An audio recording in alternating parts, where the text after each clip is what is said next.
Okay, I've stalled long enough.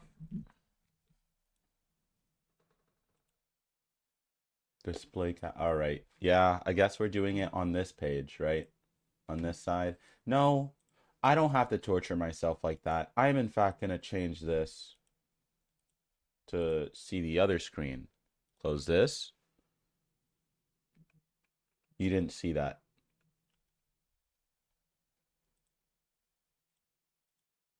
And then I gotta open.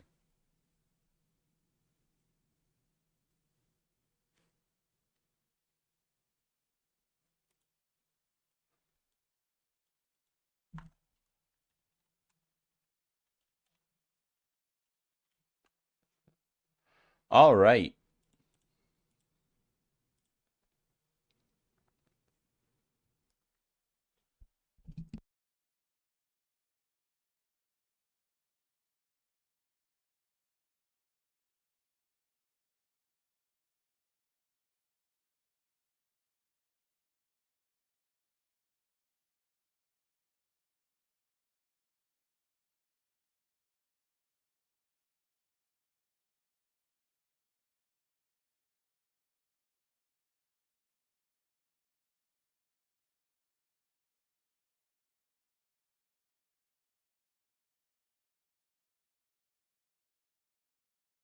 I completely forgot that I have a maid coming over to clean the house. We're just gonna stream through it. Hopefully they aren't Christian. Genesis. Reading a New Catholic Bible. We're going all the way to Genesis 21. All right. Last time, I'm pretty sure we read about Lot and Abraham.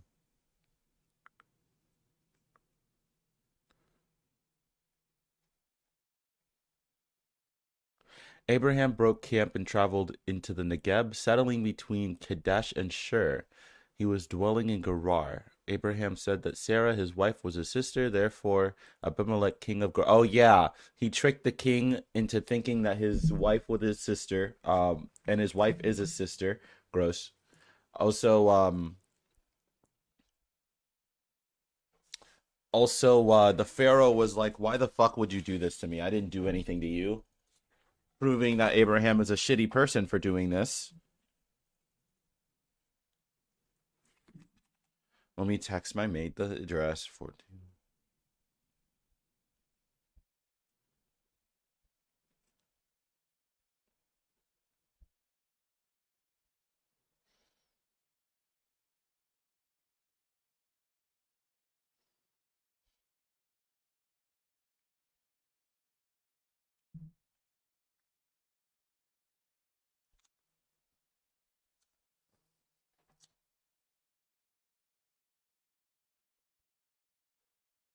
Hey, my camera isn't up. Has this been the case the entire time? 1 second.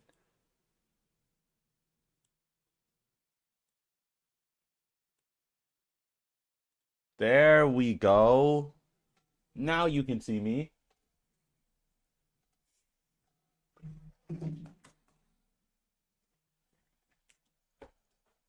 Open this so you can see some of that. And then I gotta change some things. Give me a sec.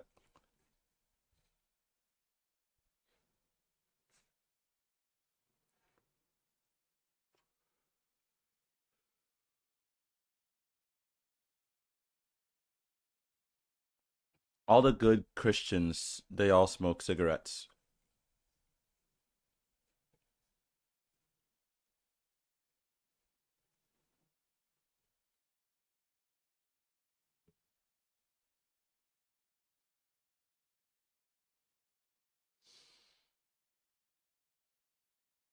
I'm gonna thank the sun for giving me all the light today.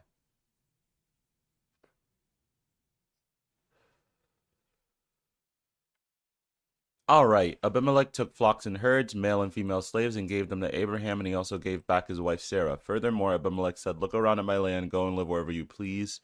To Sarah, he said, "Behold, I've given you 2,000 shekels of silver to your brother. May that repay you for what has happened to you. Thus your honor will be totally preserved. Abraham prayed to God, and God healed Abimelech, his wife, and his maidservants so that they could once more have children. So fucked up, dude. This is so fucked up. I forgot. God cursed a pharaoh because Abraham lied to them. Because Abraham lied to them. Fucked up. Crazy. The promised son. The Lord visited Sarah as he said he would. The Lord fulfilled what he had promised to Sarah. Sarah conceived and bore a son to Abraham in his old age at the very time that the Lord had established. Abraham named the son whom Sarah bore Isaac. Abraham circumcised his son, Isaac, when he was 8 days old, as God has commanded him to. Abraham was 100 years old when his son Isaac was born. Sarah said, God has given me a reason to laugh out loud. All will smile because of me. She then said, who would have ever said to Abraham, Sarah will nurse sons? Yet I have borne him a son in his old age. It's not crazy. People are over here having children at 750. This greatly distressed Abraham, for he was concerned for his son. But God said to Abraham, do not let this matter with your son and the slave woman distress you. Listen to what Sarah tells you. Listen to her voice, for it is through Isaac that descendants will bear your name. But I will also make the son of a slave woman become a great nation, for he is your son. Abraham arose early in the morning and gave Hagar bread and a skin of water, placing them on her back. He entrusted the child to her and sent her away. They left and wandered in the desert of Beersheba. When they used up all the water in the skin, she placed the child under a bush and went and sat down opposite of him, about the distance of a bow shot. She said, I do not want to see the child die. She sat opposite to him and began to sob. But God heard the voice of the child, and the angel of God called upon Hagar from the heavens and said, what is the matter, Hagar? Do not fear, because God has heard the voice of the children from where he lies. Get up, take the child, and hold him by the hand, because I will make a great nation of him. God opened her eyes, and she was able to see a spring of water. She went over it and filled the skin and gave the child some water to drink. God was with the child, and he grew and lived in the desert and became an archer. He lived in the desert of Paran, and his mother found him a wife in the land of Egypt. First link with the promised land. At the time, Abimelech, along with Phicol, the commander of his army, came and said to Abraham, God is with you in everything you do. Therefore I swear by God that you will not act deceitfully with me or my sons or my descendants, or with my sons or my descendants. As I have been friendly to you, so to you will be friendly to me with me and with the land in which you have dwelt as a guest. Abraham answered, I swear it. But Abraham complained to Abimelech about a well that the servants of Abimelech had seized. Abimelech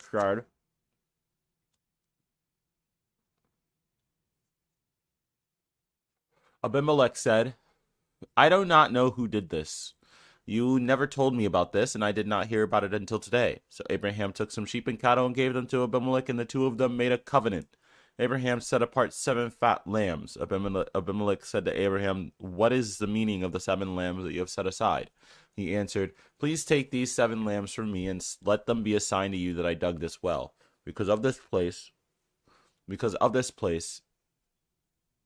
is called Beersheba, the well of the 7, for they both swore an oath there. After the covenant had been concluded at Beersheba, Abimelech and Phicol, the commander of his army, left and returned to the land of the Philistines. Abraham planted a tamarisk at Beersheba, and there he called upon the name of the Lord, the eternal God. Abraham dwelt in the land of the Philistines for many years.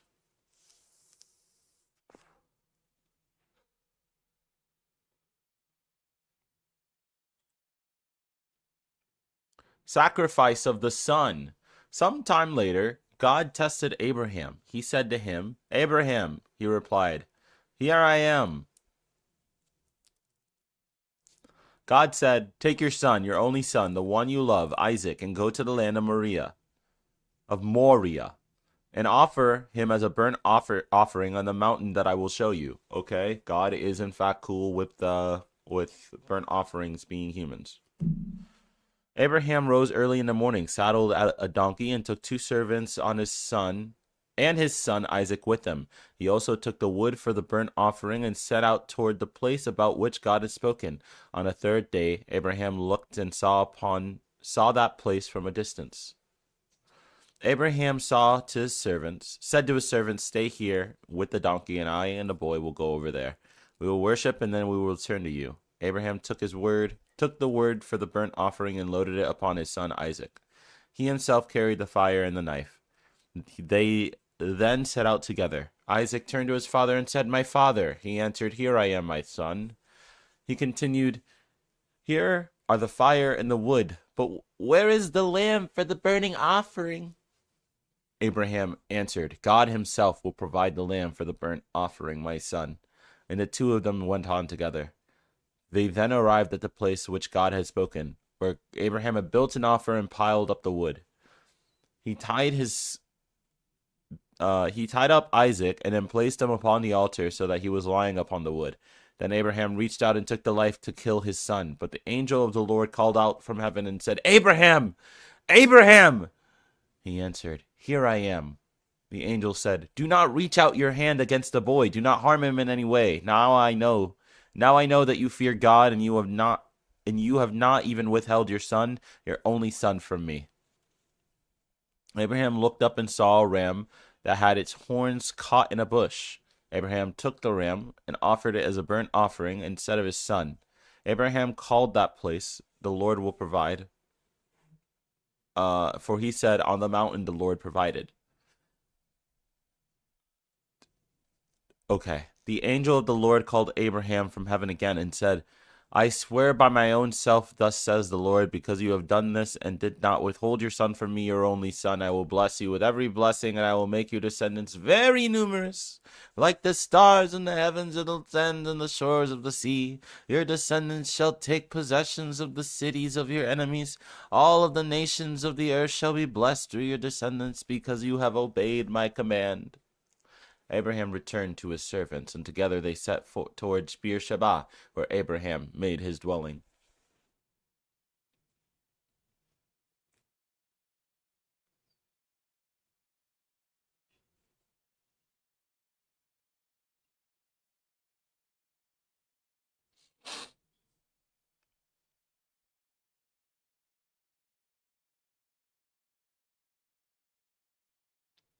I just don't know why Abraham needed to go through all that to prove.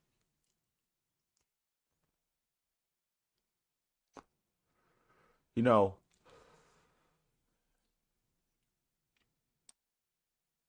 yeah, I'm just not sure why Abraham had to go through all that to prove his faith to God. Did he not prove his faith in the 100 years that he's been existing, walking with this man? God is kind of like an abusive girlfriend.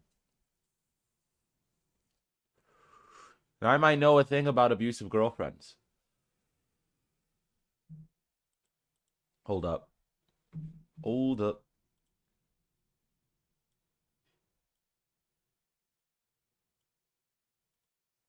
All right. Children of Abraham's brother. Afterward, Abraham received this news. "Behold, Milcah has borne sons to your brother Nahor.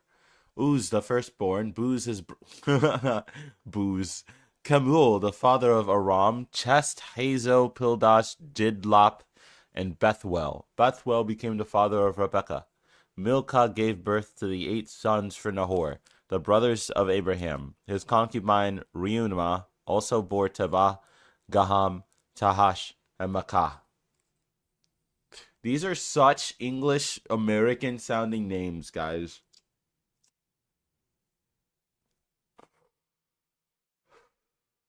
These are such American sounding names. I think these guys are white. Tomb of the Patriarch. Sarah lived to be 127 years old. She died at Kirath Arba. That is Hebron in the land of Canaan. Canaan. Uh, Abraham went in to mourn for Sarah, and he wept for her. Abraham then left the body of his loved one and said to the Hittites, I am a foreigner, and I sojourn among you. Sell me a piece of land here for a grave. In that way I can carry the body there and bury it. The Hittites answered, Hear us, my lord. You're a prince of God living in our midst. Bury your dead one in the best of our tomb. No one among us will prevent you from burying your dead in your tomb. Now, then Abraham got up and bowed before the battle of the land, the Hittites, and said to them, If it is your will that I take my deceased and bury her, listen to me and convince Ephron the son of Zohar to give me the cave of Machpelah, which is found in the edge of his field. Let him sell it to me at his full price, so that it may be my burial place in your land. Where the fuck did my lighter go? This just became so much easier.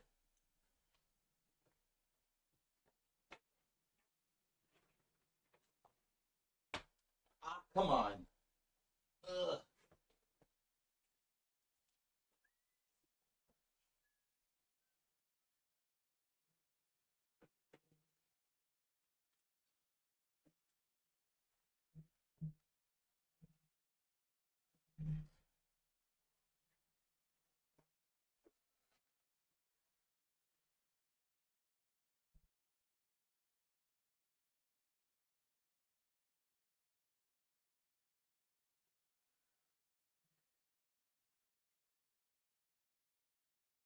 1 second. I am looking for my lighter.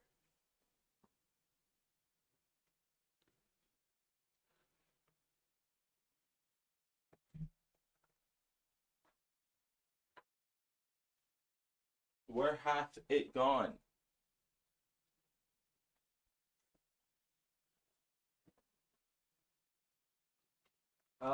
This will do.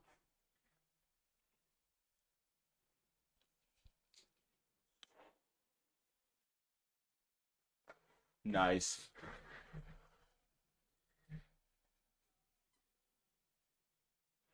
All right.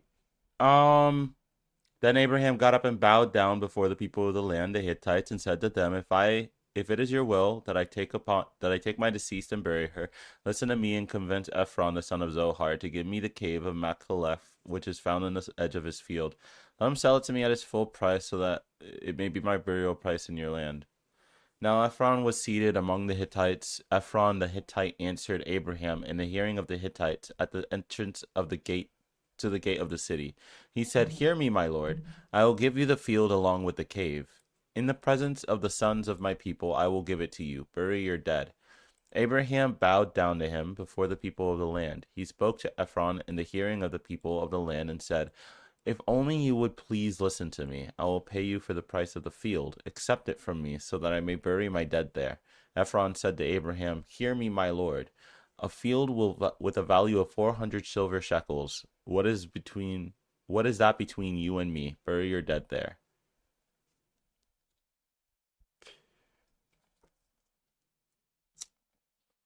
The whole time it was literally right next to me, by the way.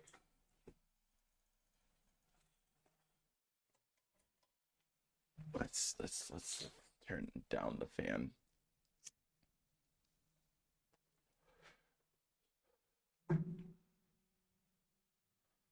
Abraham accepted Ephron's terms. He paid Ephron the price that he had mentioned in the hearing of the Hittites, namely 400 silver shekels at the current market weight. The field of Ephron was at the Machpelah facing Mamre. These names, man, I can't wait till I get the New Testament. The field and the cave found there, and all the trees in the field and within the boundaries of the field, all these became the property of Abraham in the presence of the Hittites at the entrance of the gate of the city. Afterward, Abraham buried Sarah, his wife, in the cave of the field of Machpelah, facing Mamre, in the land of Canaan. The field and the cave passed from the Hittites to Abraham at his burial spot.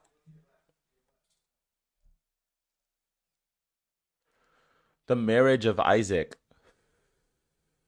Abraham was now old, well advanced in years, and the Lord had blessed him in everything. Abraham said to his servant that the oldest of his household, who supervised his property, place your hand under my thigh. Whoa! Place your hand under my thigh. A euphemism for touching the genitals.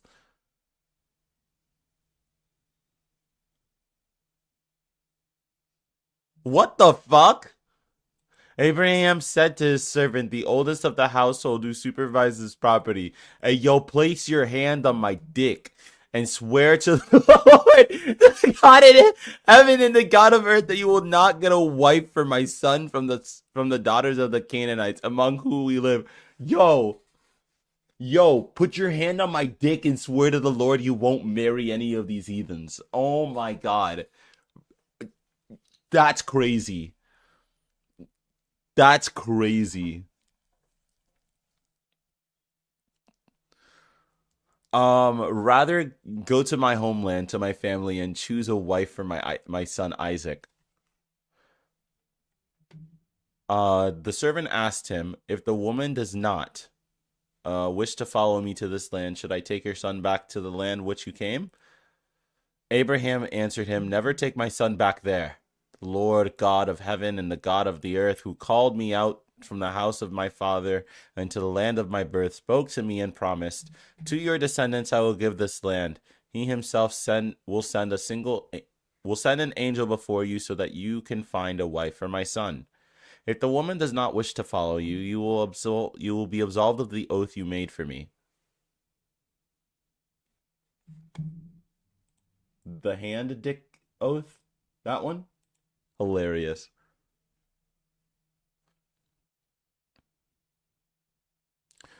The servant placed his hand under the thigh of Abraham. The servant placed his hand on Abraham's dick, his master, and he swore the earth concerning these things.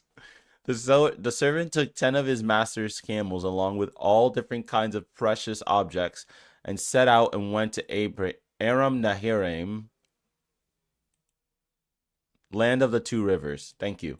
To the city of Nahor. He rested the camels outside of the city, near the well at the evening time, when the woman would go out to draw water. He said, O Lord God of my master Abraham, grant me success today and be gracious to my master Abraham. Behold, I am in front of the well, and the young women of the town are coming out to draw water. That young woman to whom I say, lower your jug and let me drink, and she responds, drink, and I will give your camel some water too. Let her be the one you have chosen for Isaac, your servant. By this time I will know that you have acted kindly to my master.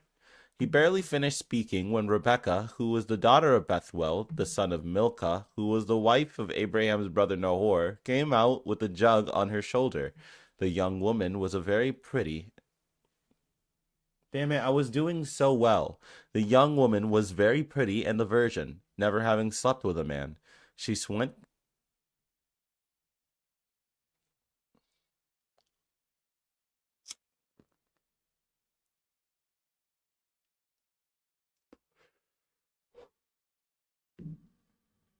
I would call it a punishment, but this is never a punishment.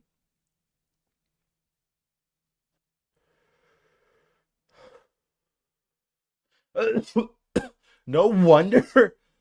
It's no wonder Rastafarians found it that they were getting closer to God when they smoked weed. Are you kidding me? Do you know how much easier it is to read this text? Do you not understand? Do you know how easy it is to read this text when you're just, a little high? It's so easy. I'm flowing through it.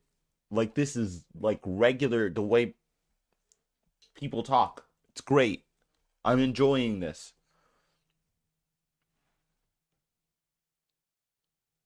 The young woman. Never mind. Everything I just said was a lie. The young woman was a very pretty, I did it again, and a virgin. She had never slept with a man. She went down to the well and filled her jug and never came back up.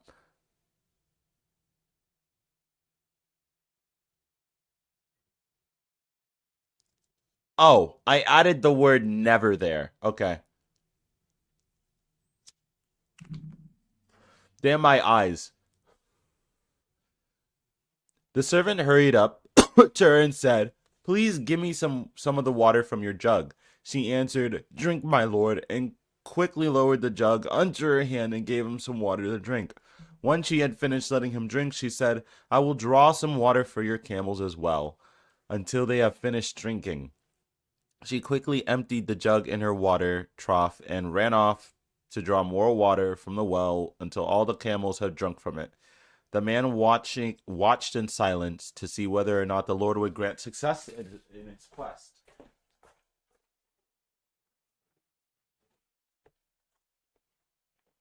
When the camels had finished drinking, he took a gold ring weighing half a shekel and fastened it to her nose,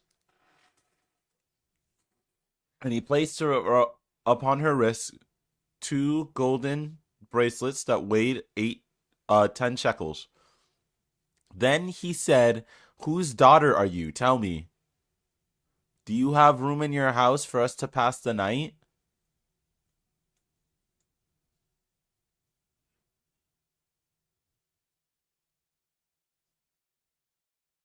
Fastened it to her nose? Did he give her a nose piercing? And then shackle her hands together with like gold bracelets? What is this?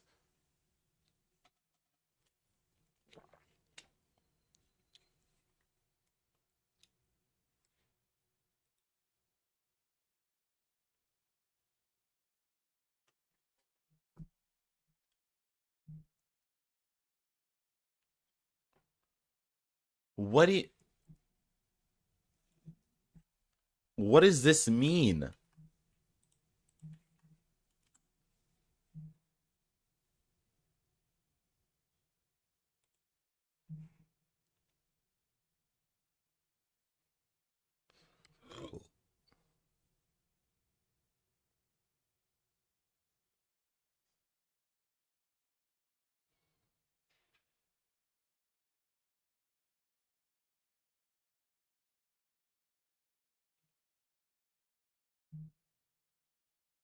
The man took a golden nose ring weighing half a shekel and two bracelets for her wrist weighing 10 shekels of gold.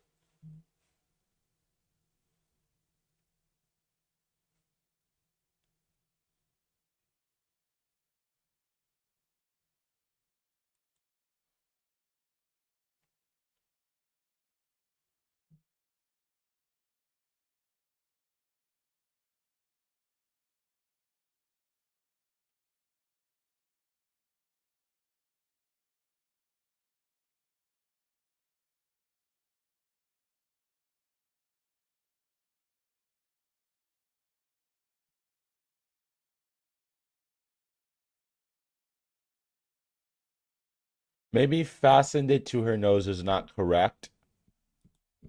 Maybe, okay, that wouldn't make sense. Okay, so maybe it was just like he took him out, like he whipped him out. Then he said, "Whose daughter are you? Tell me, do you have room to stay the night?" She answered, "I'm the daughter of Bethuel, the son whom Milcah bore to Nahor." She added, "We have plenty of hay and forage, and also a place where you can sleep tonight." The man knelt and bowed down to the Lord and said, "Blessed be the Lord, God of my master Abraham, who has not ceased being generous and faithful to my master. As for me, the Lord has guided me along the way to the house of the brother of my master." Oh my fuck. If anything, I'm gonna learn how to do a prayer by reading this stuff. Um, Blessed be Moonshine, goddess of my.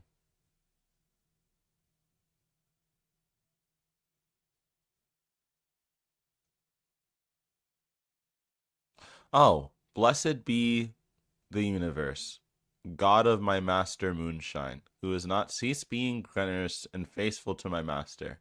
As for me, the universe has guided me along the way to the house of the brother of my master.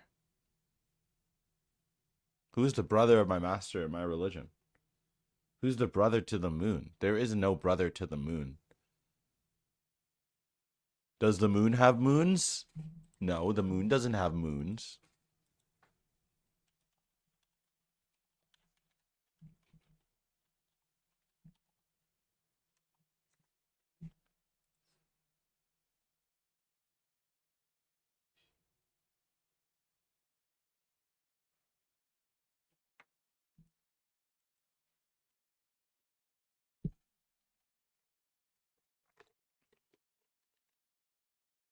That's cool to know that we have things orbiting the moon. Oh, oops. Not what I wanted to see.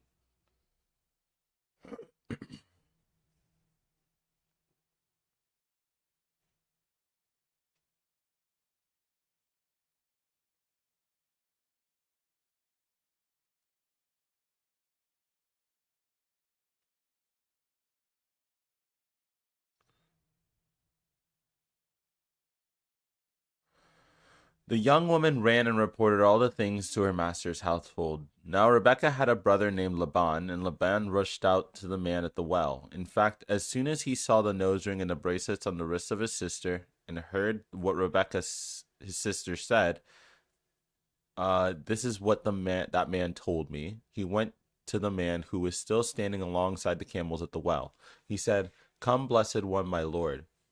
Why am I using you?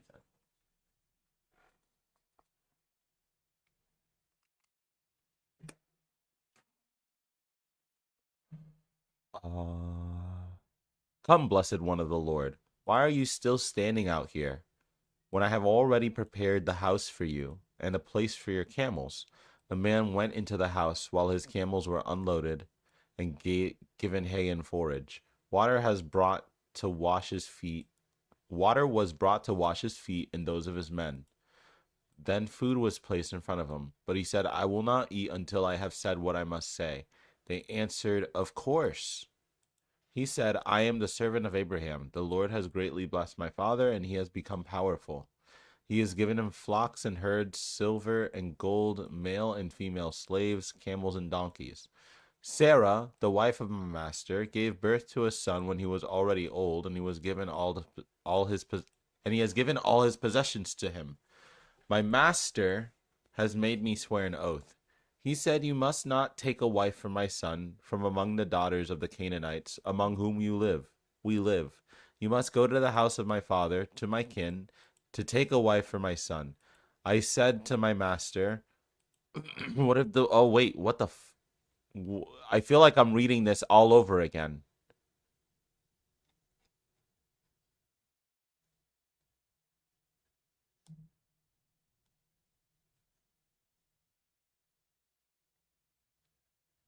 He answered, "The Lord in whose presence I will walk will send an angel with you and will assure you of success in your journey. In this way, you will be able to take your wife from my son, from my kin, in the house of my father. By going to my kin, you will have fulfilled your oath." I'm going to shoot myself in the head. I hate reading this. This is awful. This is terrible writing. If they do not give her to you, you will have fulfilled your oath. This sounds like this is read like someone is trying to remember this. "And so today I arrived at the well and said, 'Lord God of my master Abraham, if you are going to grant success to this journey I am making, since I am standing near the well, grant that when a young woman comes out to draw water, and whom I say, give me a little water from your jar to drink.' And she answers, 'Drink some, and I'll draw water for your camels.' This will be the wife that the Lord has chosen for the son of my master." I had not even finished thinking. I'm gonna skip this. I'm gonna skip. Where's the whose daughter are you? She answered, "Okay, I put the ring on her nose." Nope, nope. He put the ring on her nose. Then I knelt down and bowed to the Lord and blessed the Lord. "Now, if you intend to act kindly and loyally toward my master, let me know. If not, let me know as well, so that I may search elsewhere. This is from the Lord. There is nothing I can say. We can say, 'Here's Rebekah. Take her and go, so that she may be the wife of the son of your master, just as the Lord instructed you.' When the servant of Abraham heard these words, he fell down to the earth before the Lord. The servants had brought out silver and gold ornaments and articles of clothing and gave them to Rebekah. He gave precious gifts to her brother and mother as well. He and his men then ate and drank and slept the night. Okay, all right. But the brother and mother said, 'Let the girl remain with us for a little time, 10 days or so, and afterward you can go your way.' He answered, 'Do not delay me. Now that the Lord has granted success to my journey, let me leave and go to my master.' They therefore said, 'Let us call the girl and ask her.' So they called Rebekah and said to her, "Do you wish to leave with this man?" She answered, "I do." They therefore allowed Rebekah and her nurse to leave with Abraham's servant and his men. They blessed Rebekah and told her, may you, our sister, become thousands upon thousands, and may your descendants conquer the gates of their enemies." Interesting. Thus Rebekah and her nurse got up, mounted the camels, and followed the servant. He took Rebekah with him and left. Meanwhile, Isaac was returning from the well of Beer Lahai Roi and was dwelling in the territory of the Negeb. Isaac went out toward evening. He was looking out over the countryside when he saw camels arriving. Rebekah also looked up and saw Isaac, and she got down off her camel. He said to the servant, "Who is the man who is coming through the fields toward us?" The servant answered, "It is my master." She took her veil and covered herself. The servant told Isaac everything that had happened. Isaac then brought Rebekah into the tent that had been his mother's. He married Rebekah and loved her, so Isaac found comfort after the death of his mother.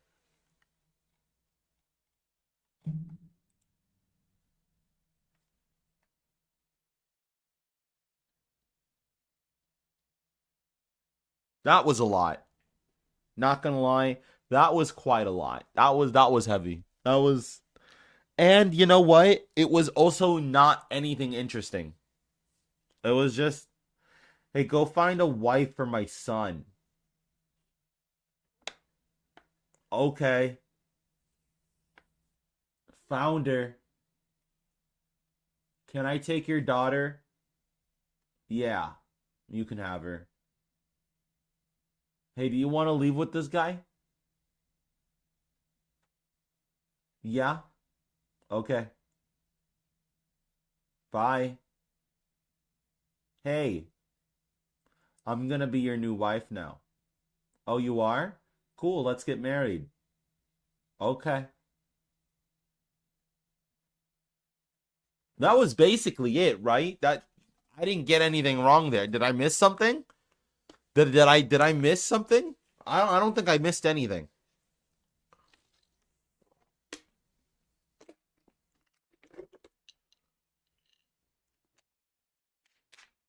Oh shit. Wait, how many verses are in this one? 34 verses? Is this chapter in any way interesting at all? Abraham took another wife named Kudara. She gave birth to Zimran, Jokshan, Medan, Midian, Ishbak, and Shuah. Jokshan was the father of Sheba and Dedan.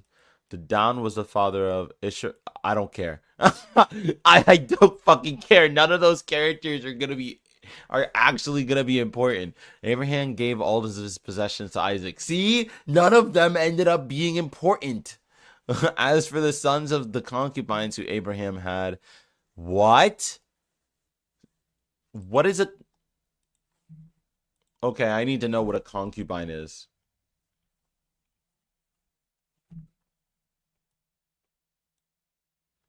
A woman with whom a man cohabits without being married.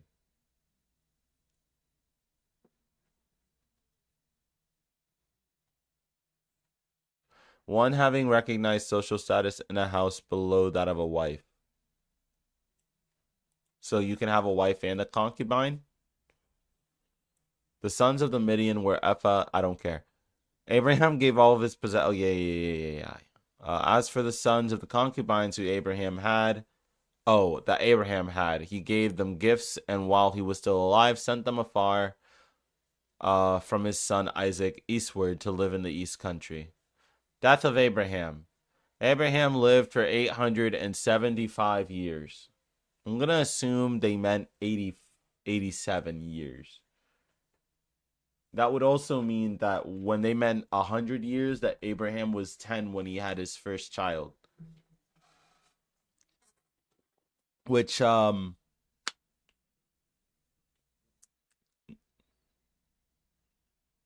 don't want to think about it. I don't want to think about that. When Abraham breathed his last and died at a good old age after a full life, and he was reunited with his ancestors, his sons Isaac and Ishmael buried him in the cave of the Machpelah in the field of Ephron, the son of Zohar the Hittite, near Mamre. This is the field that they had bought from the Hittites. Yes, earlier. There, Abraham was buried near his wife Sarah. So, where's his grave? Where's Where's the cave of Machpelah in the field of Ephron? Where is that?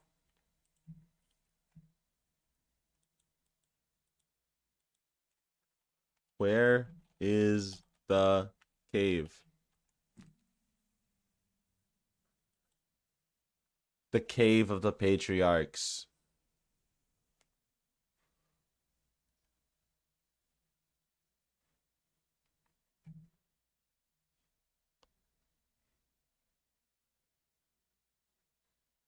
It's a series of caves.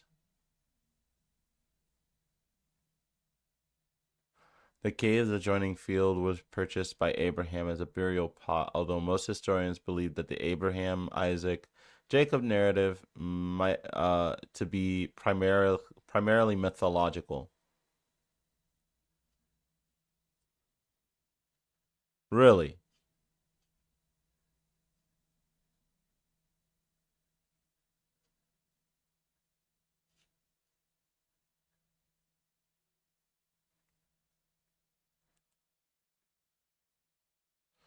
Let's investigate that right there. Because I was assuming these were real people.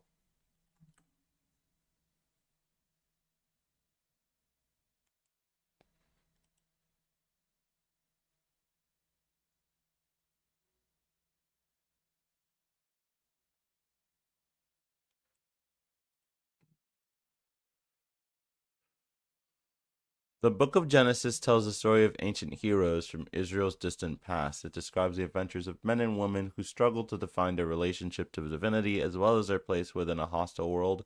But were the patriarchs Abraham, Isaac, and Jacob real historical figures? From the perspective of historians, that is a question we simply cannot answer. Unlike other biblical stories, the patriarchal narratives contain almost no connection with known historical events that historians can substantiate through other sources. Oh, hi. Jesus did not erase the King James Bible, but false Bibles, all of them on earth. The last 3 days, Jesus erased them all 3 times. Dude, I don't even know what you're talking about. I'm currently reading Genesis. You came in here with a lot of stuff. But hello. Happy to see ya. So when it comes to a person such as Abraham, we simply have no empirical evidence that he was real. Now I'm not I'm certainly not suggesting that he wasn't, but I believe it's important to note that there is a real difference between history and the past. Patriarchs in Genesis may have been people from the past, but if so, they are completely lost to us in terms of history. History requires evidence, and historians do not possess any of it beyond the traditions of in Genesis. For this reason, scholars cannot show that men such as Abraham, Isaac, and Jacob actually existed. Okay, cool. There is little doubt that the stories concerning these figures, at least in part, derive from oral tradition. The written sources that appear in Genesis cannot be dated earlier than 9th or 8th centuries BCE, or perhaps much later. These sources were originally written in Hebrew, and Hebrew did not exist as a written language until the 10th or probably 9th BCE. The internal chronology of the Bible indicates a date of around 2100 BCE for Abraham and approximately 1876 for his 1876 for his grandson Jacob's move down to Egypt. The internal chronology of the Bible indicates a date of around 2100 BCE for Abraham and approximately 1876 for his grandson, Jacob, to move down into Egypt. 1876, that's really modern. I feel like we would know of that happening. That would, if Jacob moves down into Egypt in 1876,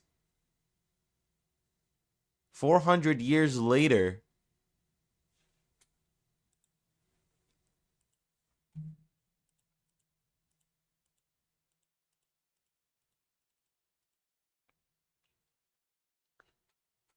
the Exodus didn't happen yet. That's all I can assume.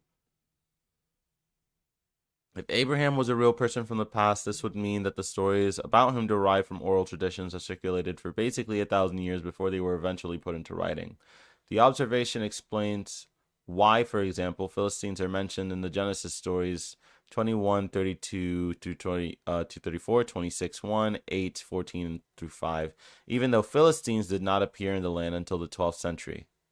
Likewise, the Arameans assumed a prominent role in the Genesis account concerning Jacob, but they are only attested in the 11th century BCE. Abraham's story mentions that the town of Beersheba, yet we know from archaeological evidence that Beersheba was not settled before the 12th century. These types of anachronisms appear throughout the book of Genesis. They certainly call into question the historical reliabilities of its stories. I see it can't be historically accurate. There's no way. Everything I've been reading is just a lie. I'm just being lied to right now. There's just been 25 chapters of nothing but fucking lies. You're kidding me. No. And there's 25 more chapters in Genesis. No, it can't just be lies. Come on, where's the pivot? Where's the pivot? This is supposed to be some kind of religious maybe site. I don't know what this is.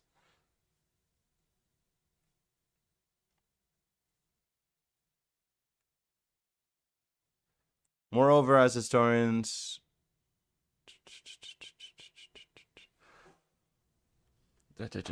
these types of anachronisms. Okay. The question is sometimes asked whether it's reasonable to assume that the Israelites would have told stories about imaginary ancestors. Why would ancient Israelites have accepted traditions about these people if they were not in fact real? The truth is, however, that we have plenty of examples in the ancient world where mythological figures, including divinities, were understood to be real, even though we know that they weren't. Moreover, as historians, we have absolutely no way of determining how many Israelites knew anything about Abraham, Isaac, or Jacob at the time of Genesis. The Genesis material was written. We simply have no idea what most Israelites believed about the past. The Genesis sources were produced by a small subset of Israelite and Judean scribes. We would have to assume that the religious and historical views of the general population were quite different from what this small group of elite court officials believed. Taking this into consideration, some biblical scholars maintain that the traditions concerning the patriarchs were originally independent ancestral stories that were combined in the Genesis sources in order to define the relationship of the people of Israel to one another. Some biblical scholars maintain that the traditions concerning the patriarchs were originally independent ancestral stories that were combined in the Genesis sources in order to define the relationship of the people of Israel to one another. According to this theory, the patriarchal history may have been developed as a way to link the people of the land together for political reasons. Oh, politics. Making the religion. Oh.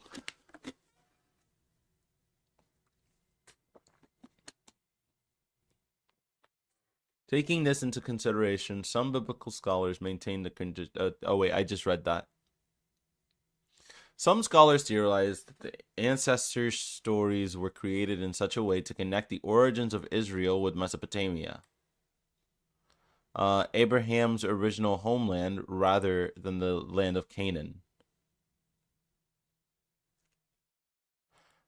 Genesis insists in distinguishing Israelites from Canaanites, who were defined throughout the Hebrew Bible as slaves and sexual deviants. The archaeological record, however, tells a different stories. Israelites were Canaanites. There's not any archaeological evidence to support the idea of an intrusion of a different material culture into the land of Canaan at the time of the Israelite conquest. The Bible's constant effort to disparage Canaanites may have been an attempt to deny origins and create a new history. According to this reading, by defining certain well-known tribal ancestors in the region as family, while excluding other groups, the biblical story creates a bond between the people of Israel through an invented genealogical succession. Wait, if Abraham existed and all of those people, if Abraham existed and all of the, so wouldn't we have like, wouldn't there be like some kind of DNA thing that we could do? Well, the song does go, Father Abraham had many sons, maybe sons had Father Abraham, I am one of them, so are you. Maybe that's more of a Jewish thing. So shouldn't like a pinprick of like all the Jews show like a direct descendant to some old guy back in 21 BCE? Couldn't we do that? Is that not a thing we could do? We could at least find that they at least come from some, right? I don't know.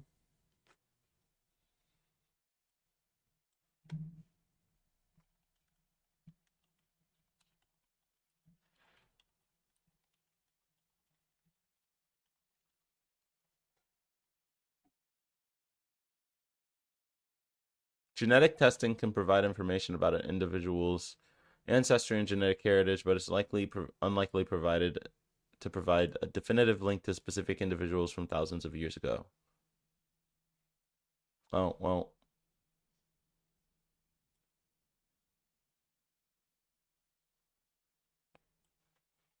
All right, let's keep on reading.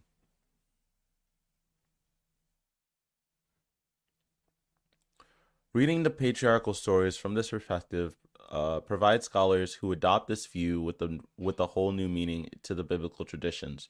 Since the narratives about each patriarch in Genesis are connected with a very clear geographical region, some of the scholars have looked at this evidence to uncover historical clues for each story's original place of origin.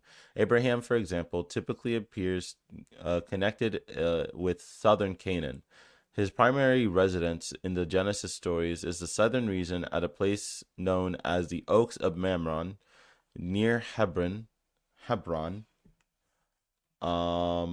Isaac appears linked specifically with Bir Sheva and Bir Lahai Roy. In contrast, the stories in Genesis connect Jacob with the north, primarily with Shechem and Bethel, although he also appears with Gilead. By using this evidence, some biblical scholars maintain that the traditions about Abraham derive from stories about an early patriarchal ancestor told by the people of the Judean hill country. The Isaac narratives may be traditions regarding an ancient figure recounted by the people who inhabited southwestern Judah and Negev. Jacob, in turn, may actually be the earliest of the ancestor traditions. His stories were perhaps told over the centuries by a group of people from the central Ephraimite hills. All right. This theory, often called the history of traditions, makes sense of the fact that Jacob's name was also known as Israel.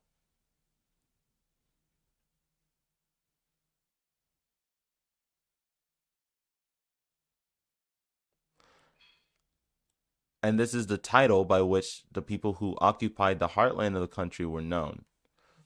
According to this historical reading, the patriarchal stories that have connected these separate legendary figures as a single family group may have been created to increase cohesiveness between the population of Canaan, a people that have eventually become known as Israel.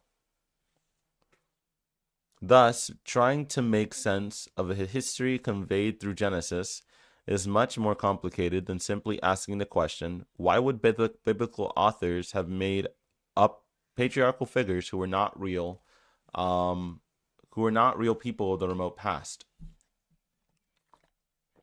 When it comes to history, scholars cannot use the book of Genesis to understand whether or not its central characters, such as Abraham, Isaac, and Jacob, were real people. They certainly might have been, and their authenticity is important for many religious views. But if they were real, this fact has been lost to the historians. The patriarchal stories belong to a genre of legend rather than historiography. Hence, from an academic perspective, the book of Genesis tells historians much more about the time period in Israelite and Judean history when its sources were created, when the sources it created, when its sources were created than it does about the patriarchs themselves. Religious readers who wish to make sense of biblical figures such as Abraham, Isaac, and Jacob as real individuals from the past must recognize that they hold these perspectives as matter of faith. This view cannot be established through empirical evidence, and that's okay. At least it should be. Whether such a view is necessarily to sustain a religious connection to the text is another issue entirely. Oh, interesting.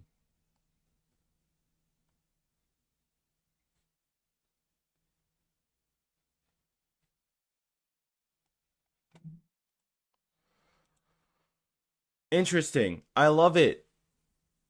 I love it when the Christians just admit that, yeah, it's not historically accurate and these people never probably existed. But that doesn't matter because faith. It just means you believe based off of nothing, basically. Doesn't make any sense to me. All right. We are going to end there. Um I haven't been doing the Bible study because of the fact that uh Christians don't read the Bible anyway, and they don't know what I'm talking about when I refer to it, like in real life conversations. Like I can't tell anybody about verses in the Bible and they will know what I'm talking about because they don't read. Christians don't read the Bible. They just don't do that. You know how I know? A lot of my students are Christians, and they tell me all the time, because they found out that I'm not religious because they keep on asking me, and I'm allowed to say no. And they keep on telling me, oh, they don't believe in the bad stuff, or they don't believe in this, they just believe in this, or they don't believe in that, they just believe in that. They, you know, people are people. Parents teach their children things. Um, the people who follow religions don't follow them correctly, and that's just is the way that it is. I mean, I have a definite defeater to the entire religion just because of a verse that's in the Bible in of itself, and it's an argument made by one of the apostles to make you stop believing altogether. That makes complete sense. But you know what? It doesn't matter because no one has read First Corinthians, so I should focus on First Corinthians because I need to know what the whole thing was about. If Paul was a fucking what is it called? Apocalypticist, it would be more interesting to read about that than to read about Abraham and Isaac and Jacob, people who never existed. Actually, did Paul even exist?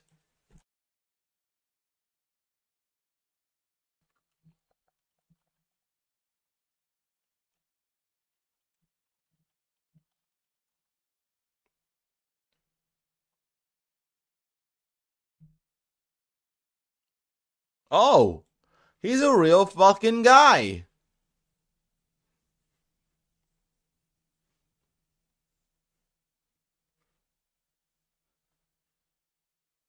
Why is he white?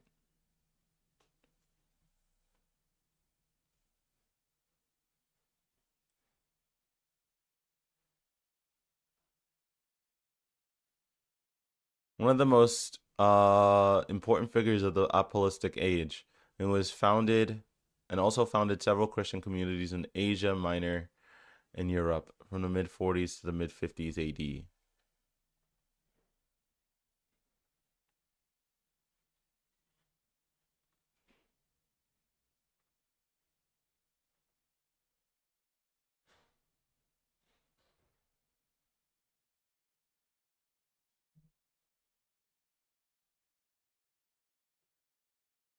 All right.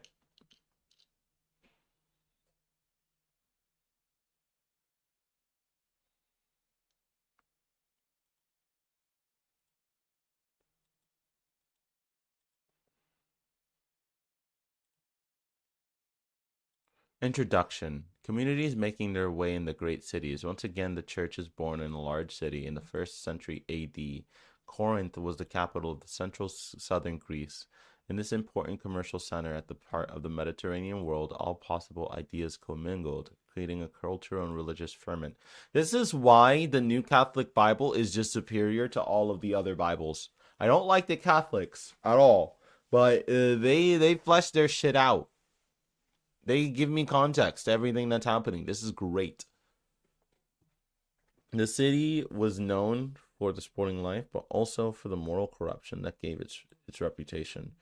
Live like a Corinthian was a slogan suggesting an environment teeming with criminality and libertinism.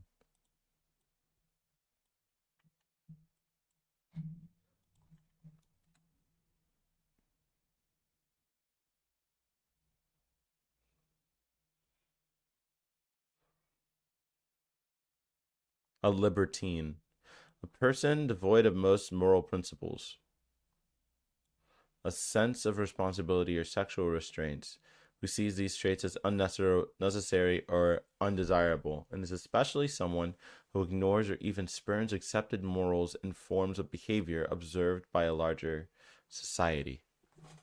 I think I know what I'm going to make my players do in D&D today. Oh, man. I am very excited. So excited, in fact, that I'm going to start playing D&D now.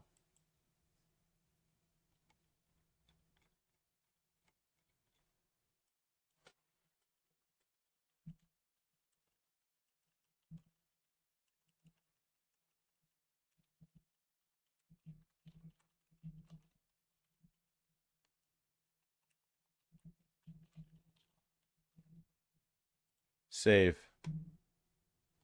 Very nice. Hide. Nope, not that one. Hide. Yes, sir.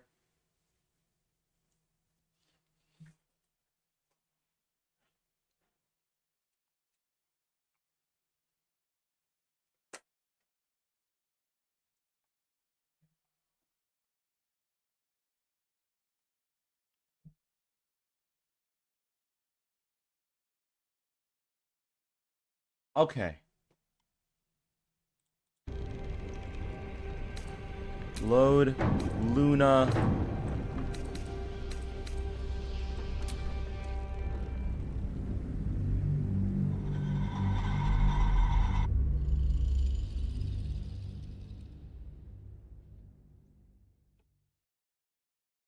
All I want is Carlock.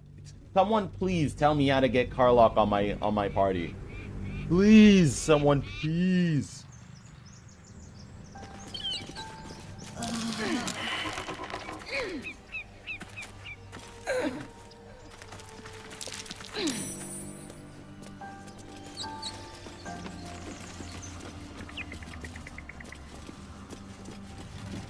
What is that over my head? Is that the hex spell? Speak.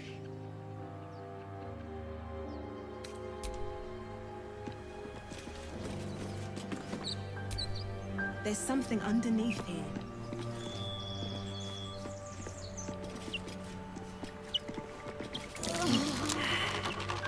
There's a stone above that. What happens if I get me out?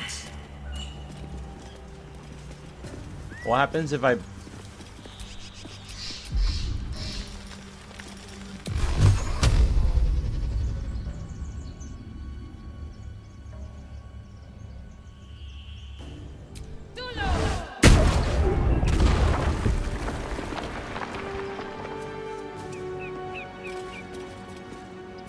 Interesting.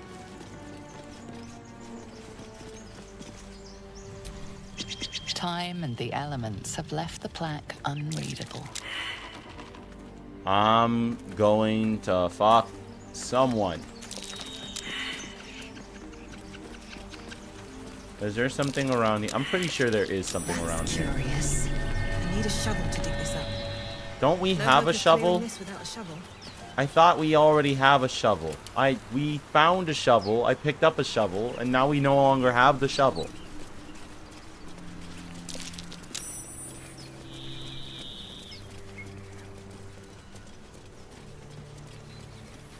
Found the shovel. I used the shovel. Now we no longer have, because it's at the camp, isn't it? Hey, look, it's Gale. Hi, Gale. Bye, Gale.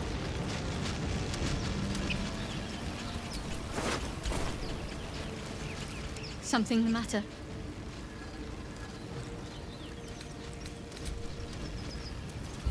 Let's go to camp real quick.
Okay, well, there's nothing here.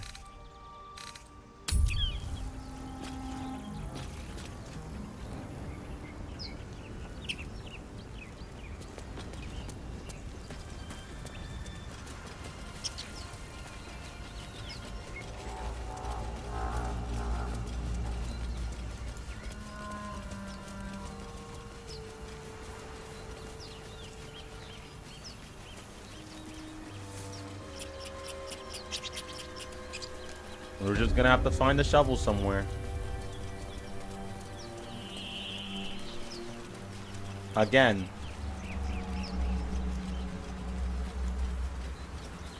You could probably tell finding shovels is my favorite part of the game. Of any game, actually. It's looking for a shovel. Making sure that I have a shovel at all times.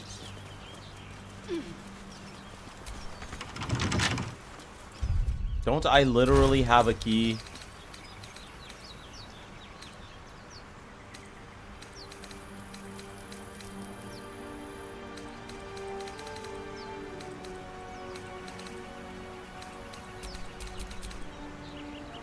Wait, did we not fight that guy in there? I thought we did. I know I took a key from him.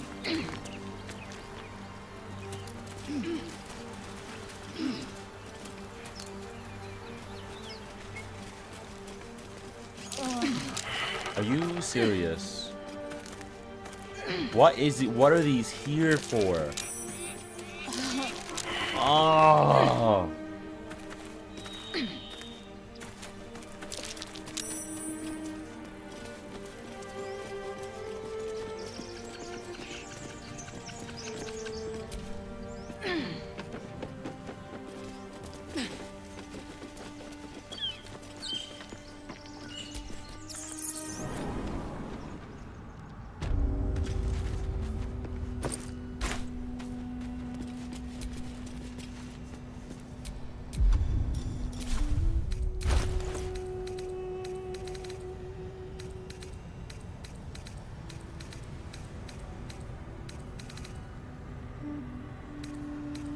Did I leave it in the camp? Oh my god.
All right.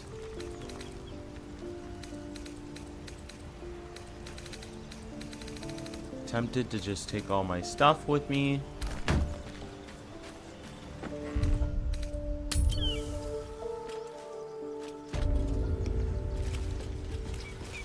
All right, let's go down the hole. Hopefully we don't die.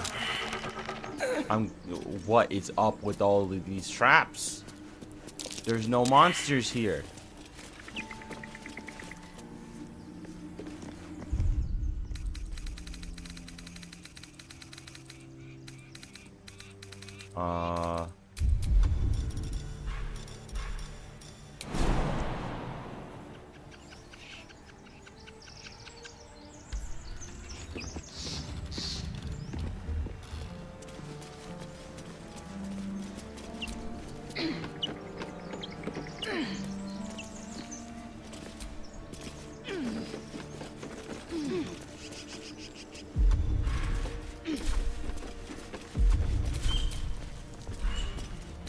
How do I move it?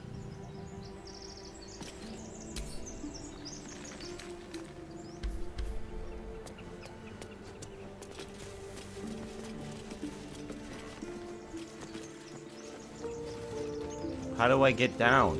What? I know you're supposed to be able to get in there.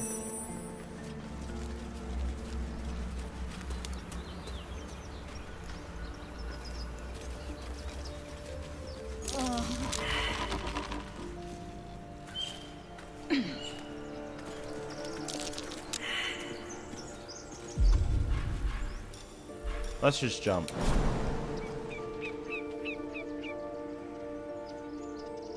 First, let's save, and then let's jump.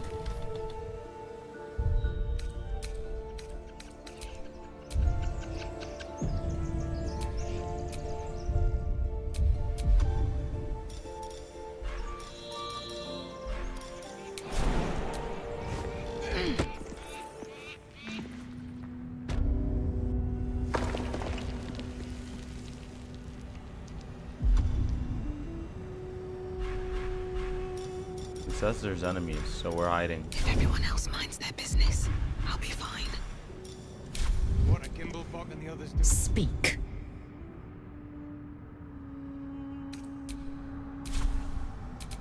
Ignorance breeds madness.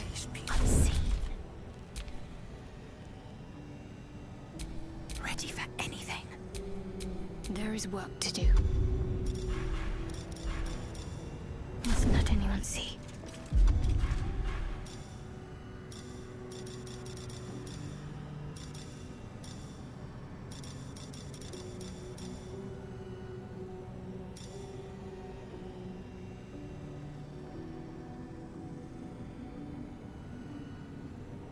I should wild shape right now, huh? Something's rotten about this. Well, it's a crypt, ain't it?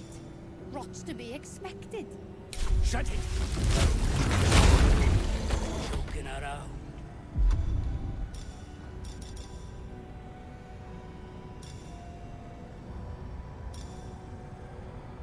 Unseen. Perfect. Huh.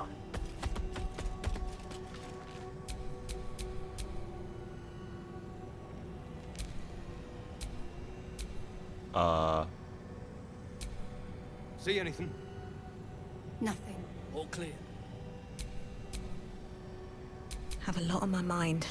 And, well, in it. This calls for careful footwork.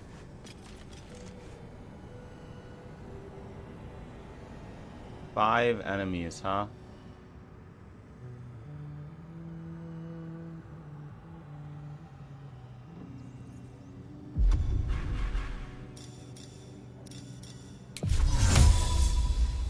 Keep looking. Something's up. This place is falling apart. Could have happened by itself. God damn it.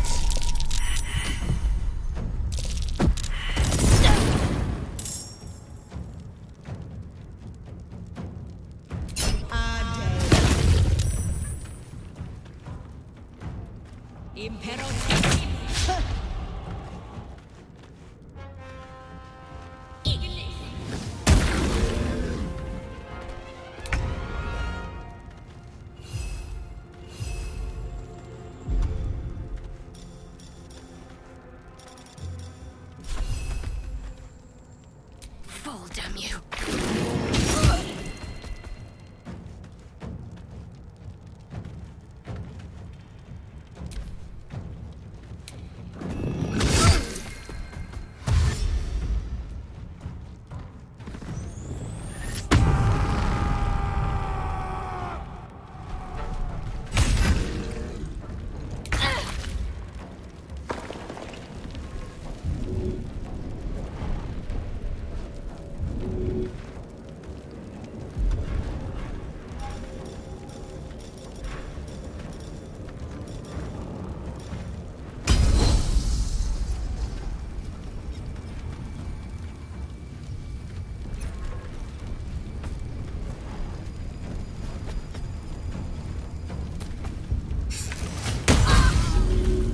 What the fuck?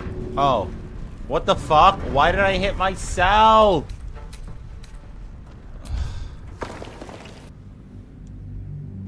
This always happens.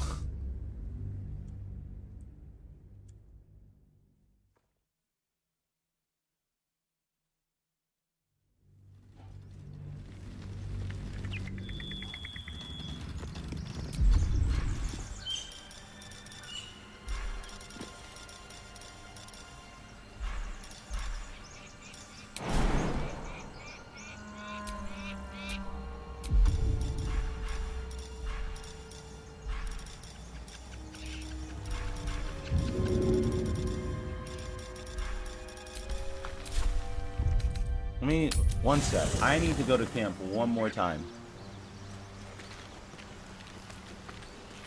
There's something in there I need.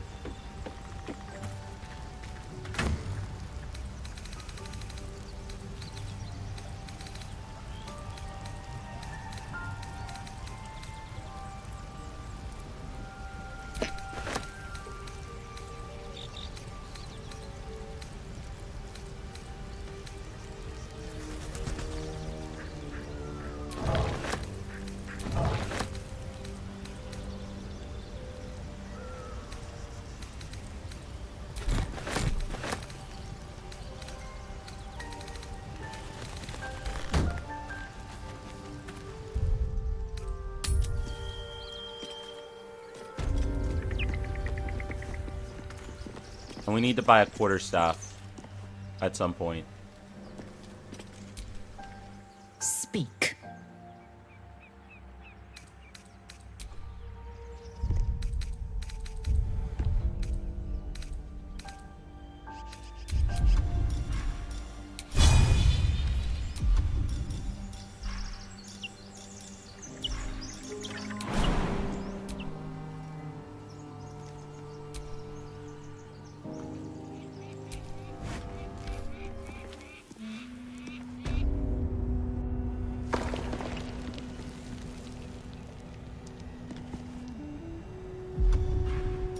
Alright, time to skulk about.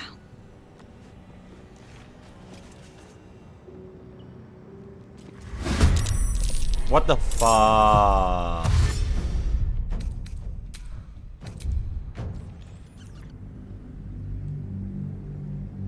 It's so annoying. It's so annoying. I don't mean to start the fight.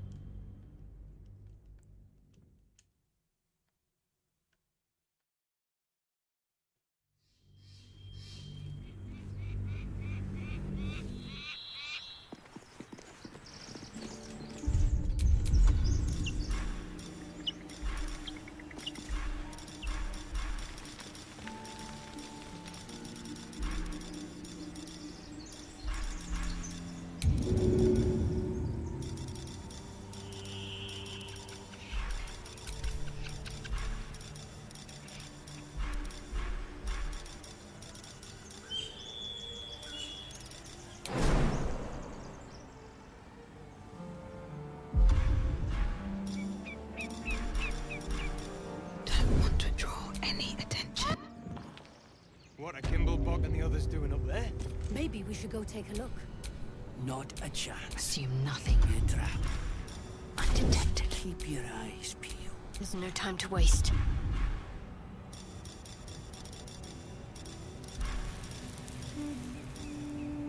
Oh, I do have a fire spell. Perfectly hidden.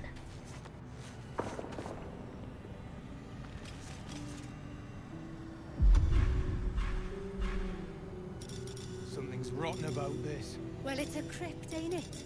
What's to be expected? Shut it! This is no time.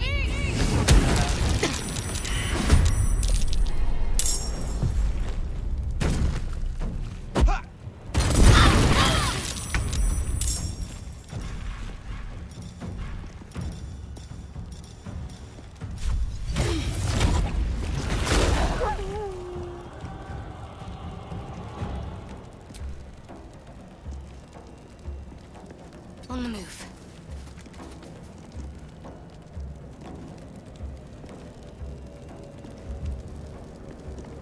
Another fight. Let's go.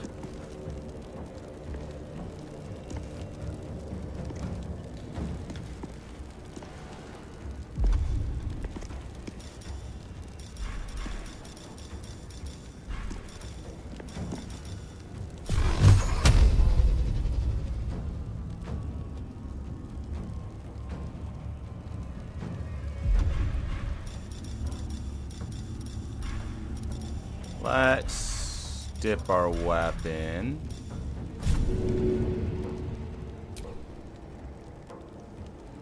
A good opportunity.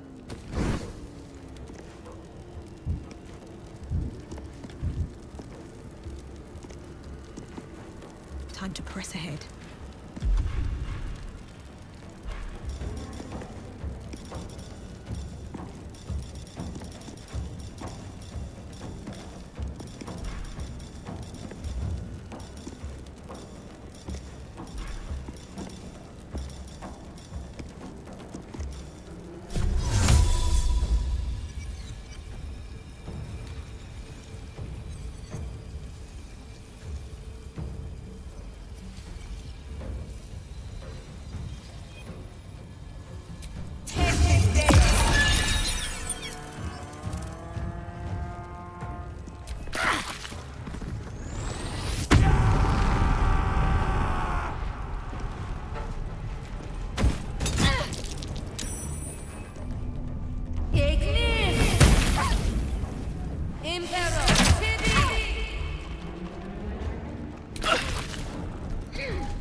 annoys the hell out of me that I can't move out of this doorway.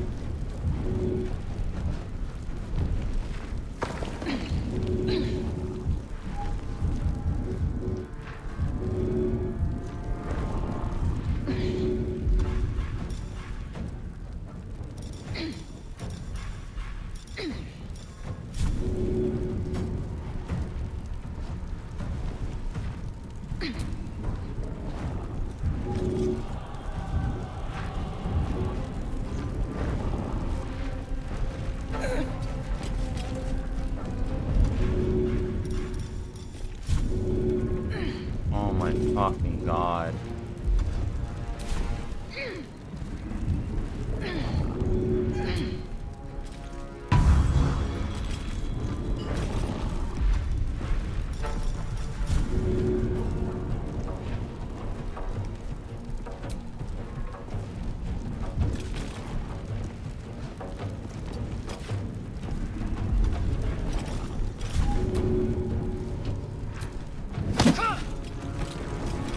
Gotta be fucking kidding me.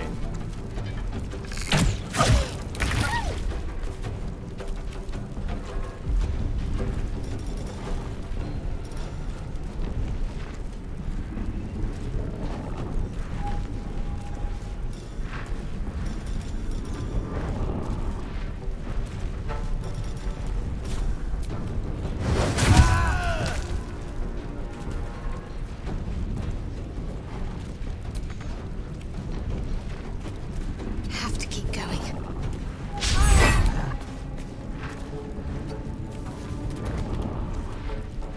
No choice but to keep going.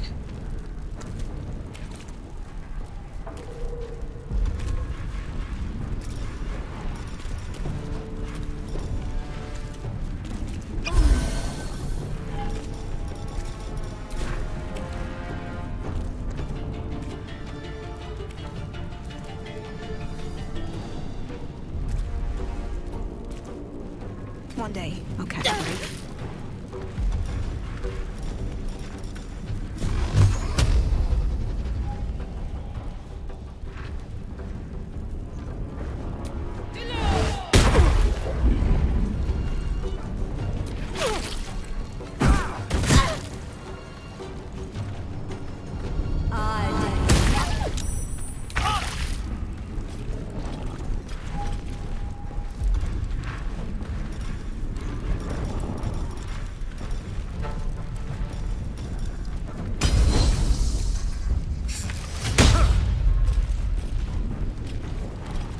No time to waste.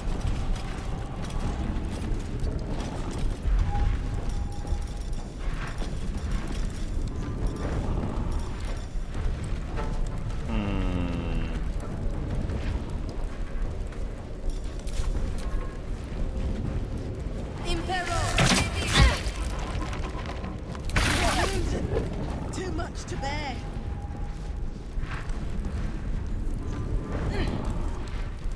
Let me strike true.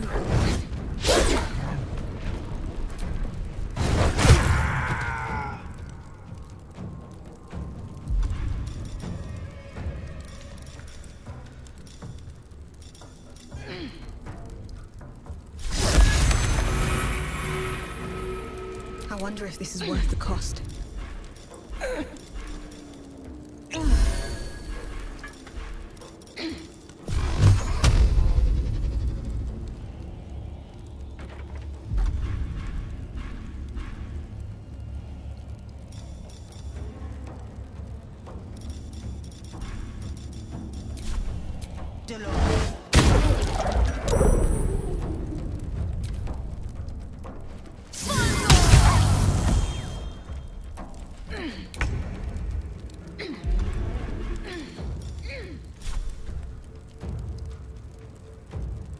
Taste my fury.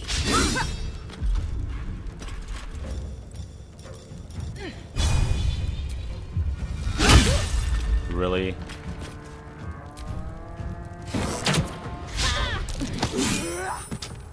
Bitch!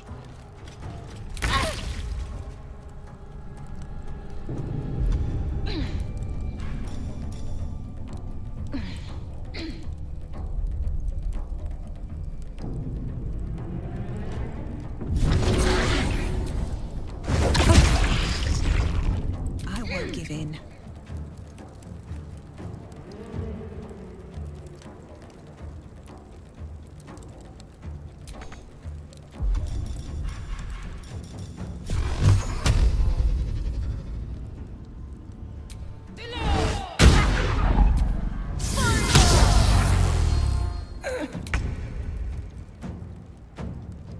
I will not know failure.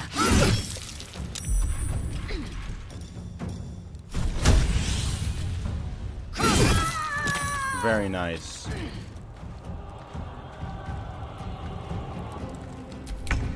All right.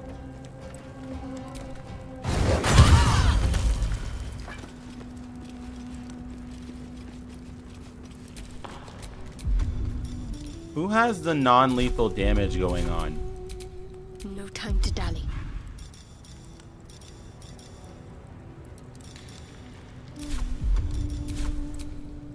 All right. What now? Eager for battle.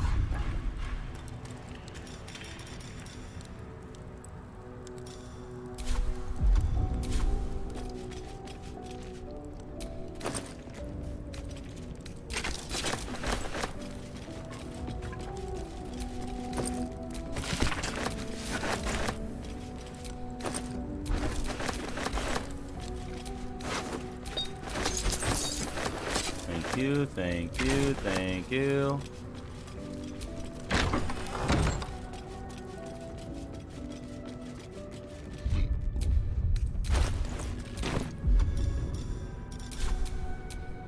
No time to rest?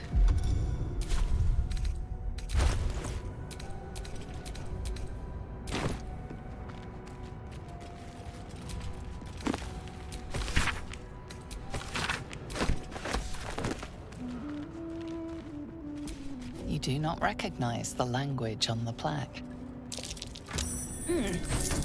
What's that? What was that?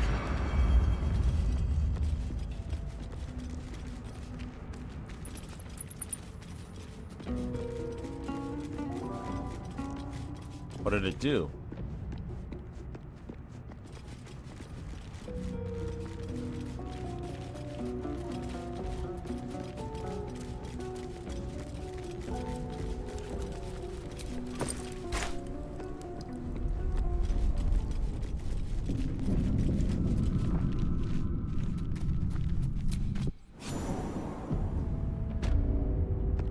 This place wasn't built for the living.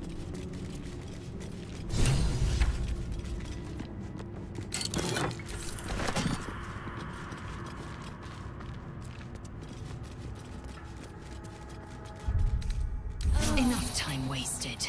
Battle awaits.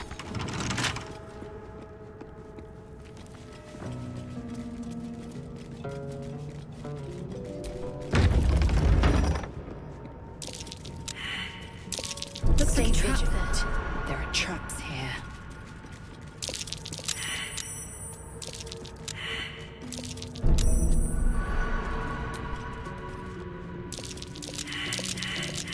A trap, just as I expected.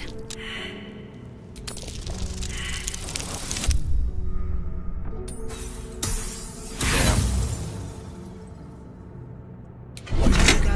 There's a trap.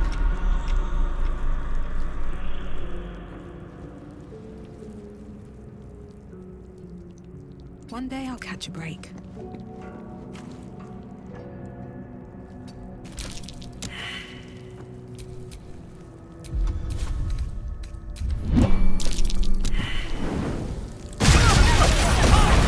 Oh, what the fuck? Oh, jeez, what the fuck? Oh, what the fuck? Oh my god. Oh my god. Oh shit. Oh fuck. Oh my god.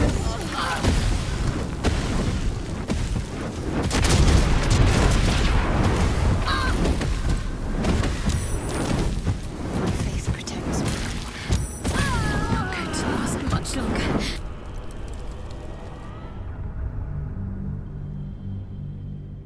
I'm not a rogue this time.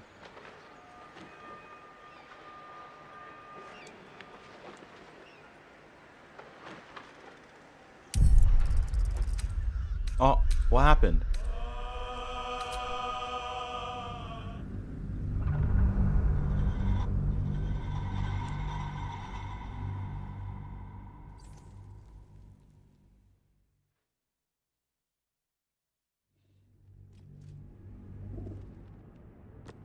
This place wasn't built for the living.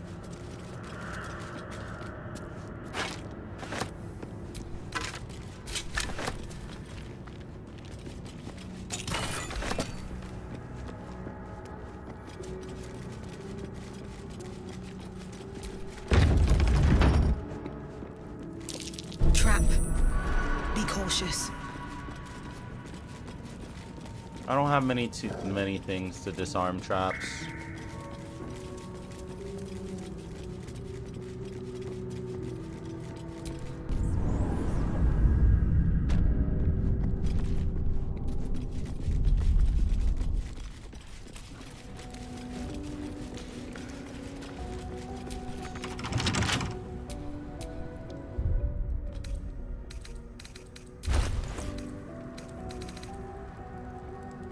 All I have is these these With a tools. flick of the wrist.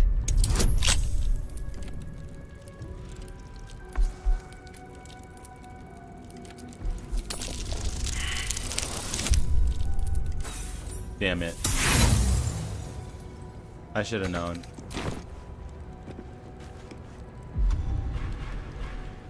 I have a literal warhammer. Can't I just...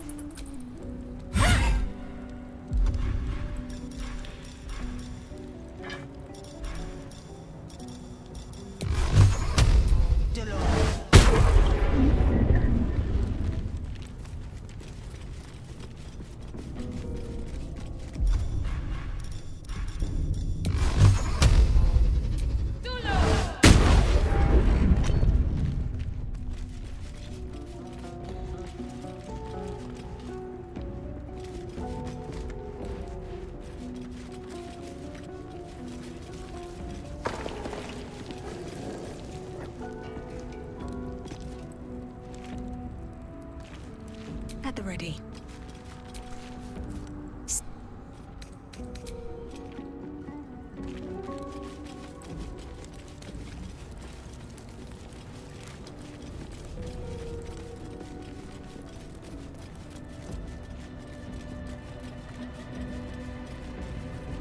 How do I get out?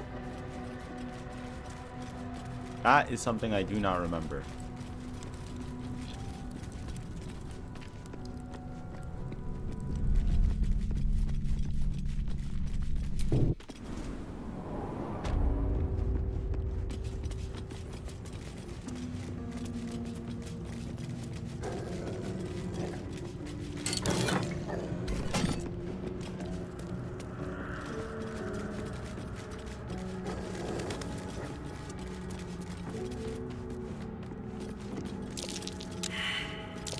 Trap. Be cautious.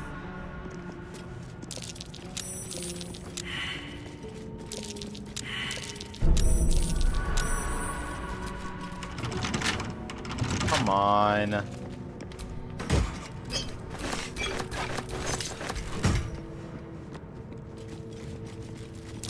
Watch how you go. There's a trap.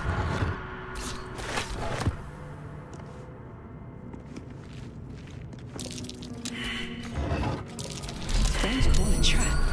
Just as Word. I expected.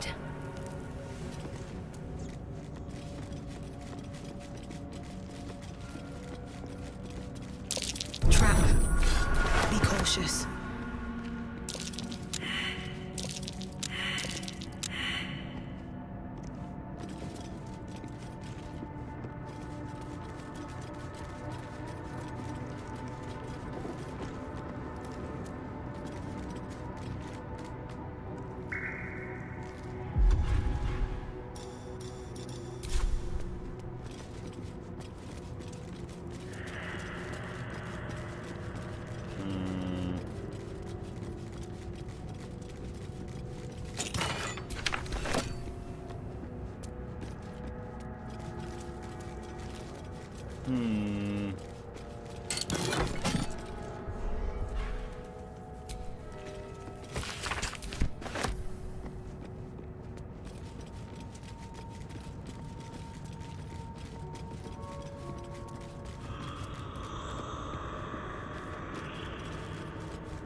Will you get out of...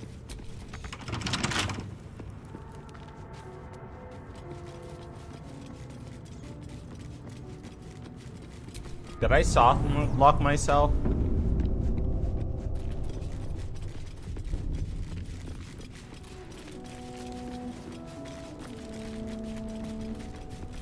I think I'm stuck. Is there really no way for me to get out?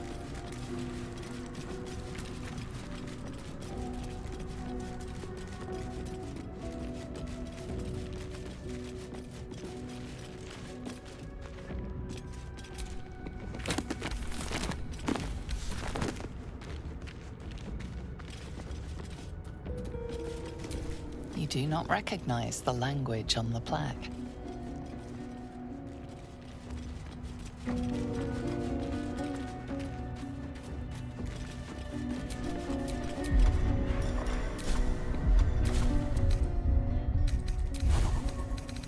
It looks like we're stuck here.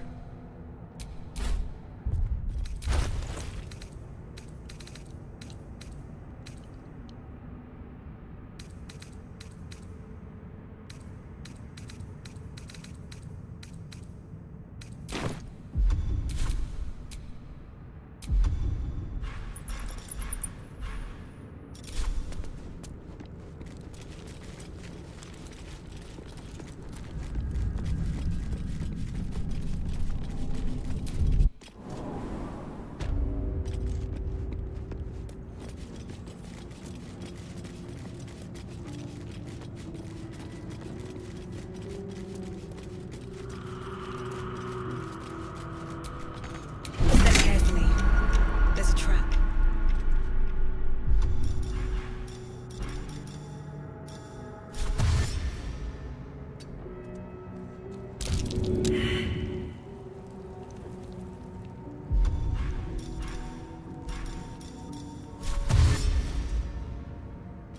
Onward.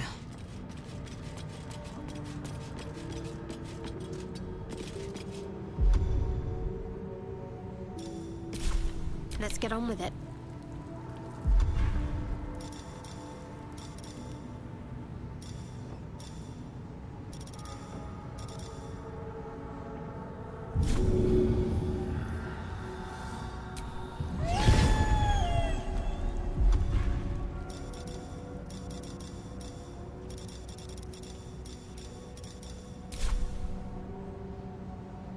No time to waste.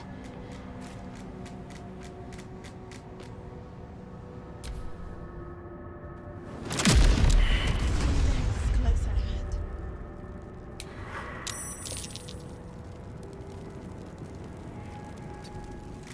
No, no, no, no, no, no, no, no, no, no, no, no, no. Action, not reaction. Repositioning.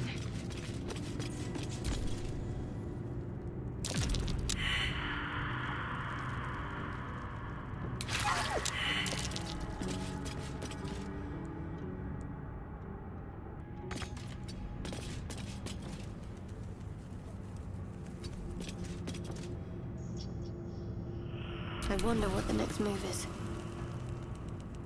Got to keep moving.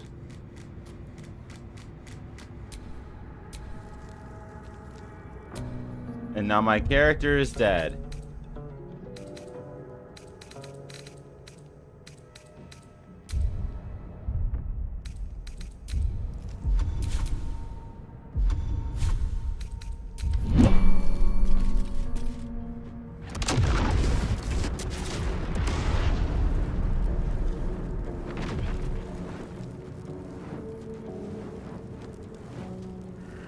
How long do you think that's gonna go for?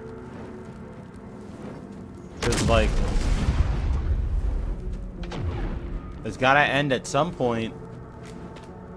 How else am I gonna get my character?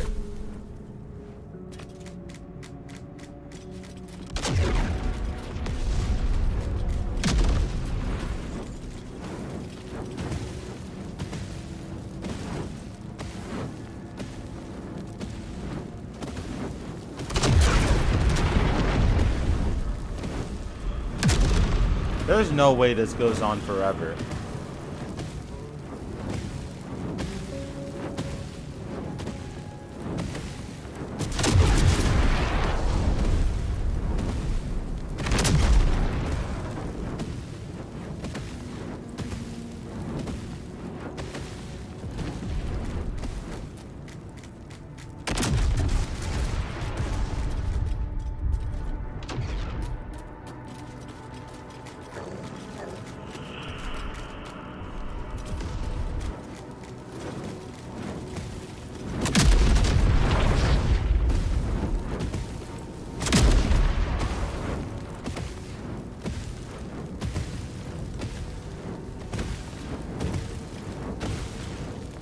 Well, our character's just dead, I guess.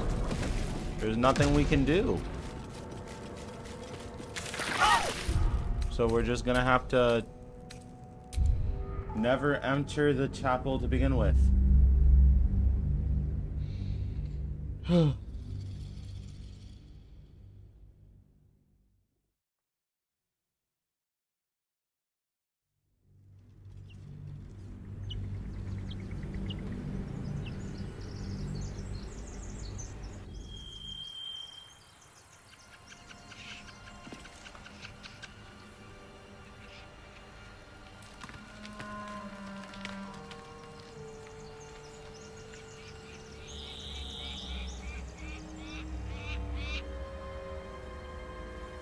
Okay. Let's go get Halson.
To fight, and now you have one.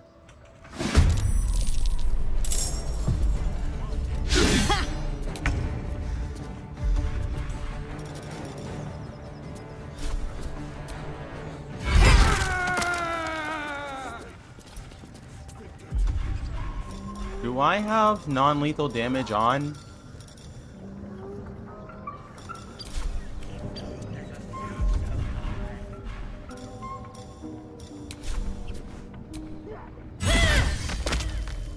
There's no reason for you to live.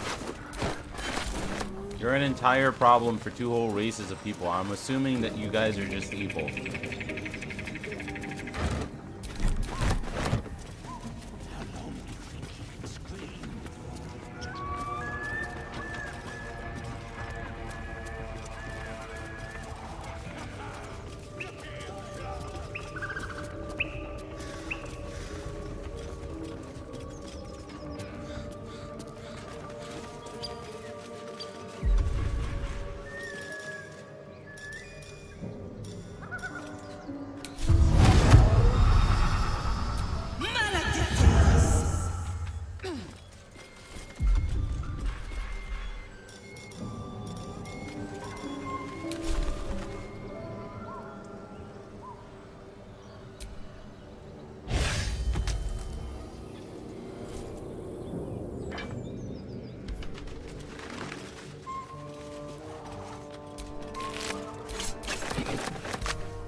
maybe I'll go down there later.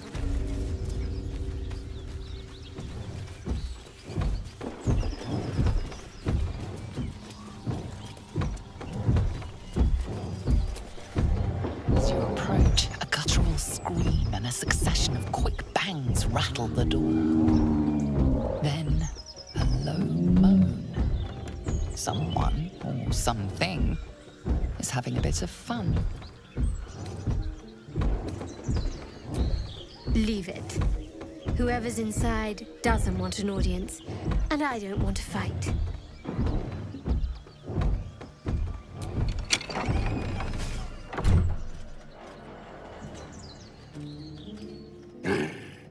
What the hell are you doing? Ruined. Smash! Oh, smash you!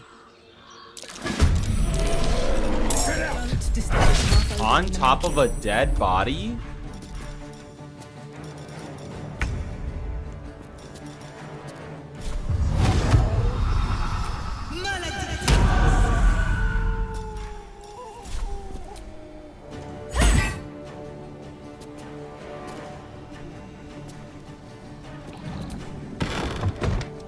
The fuck?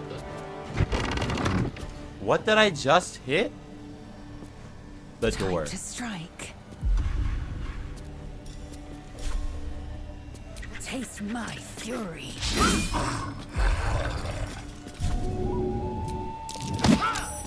Got to focus.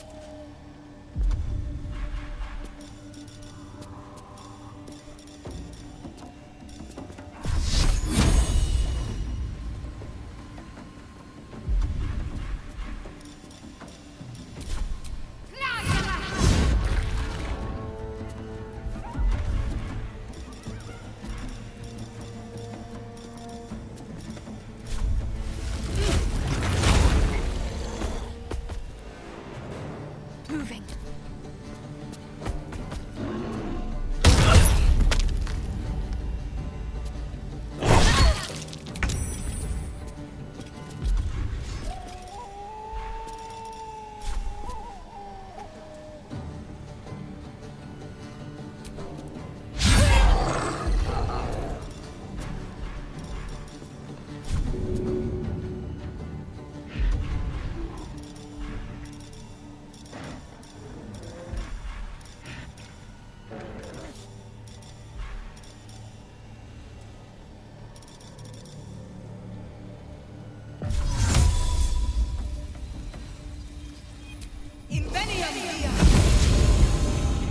Time to strike.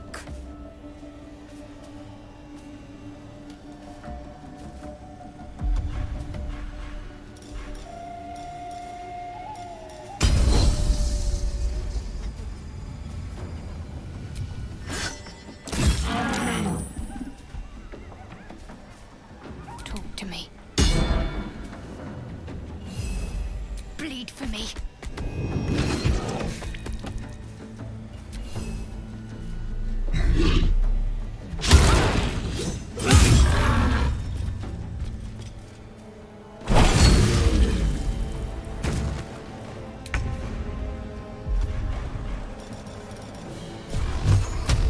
No!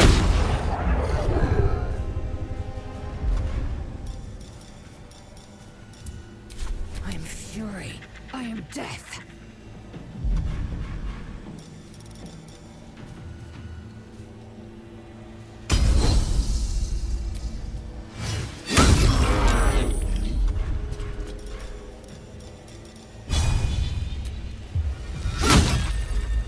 Did I just hit the door again?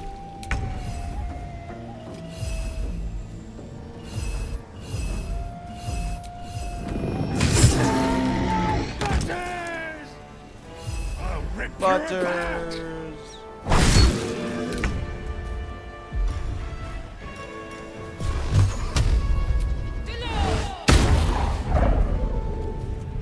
I am fury. I am death. Need to stay focused.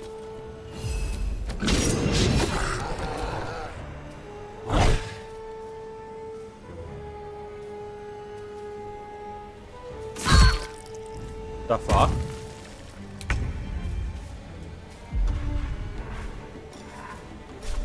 Here we go again. Never thought I'd ever walk in on a bugbear and an ogre.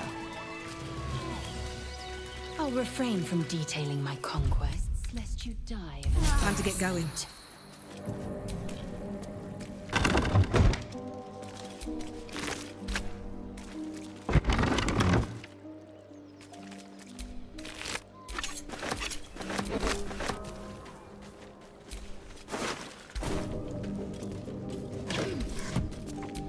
My energy wanes. Time to rest.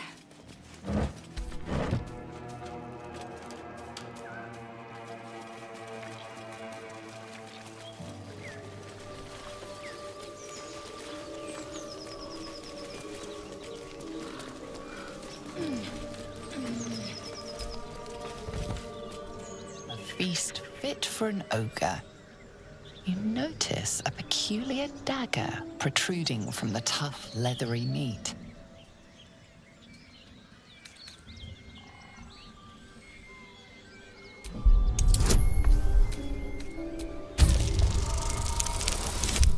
Oh, come on! Strained by your clumsy technique, the blade snaps in two.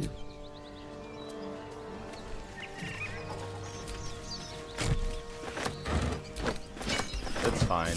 I'm not a dagger user anyway.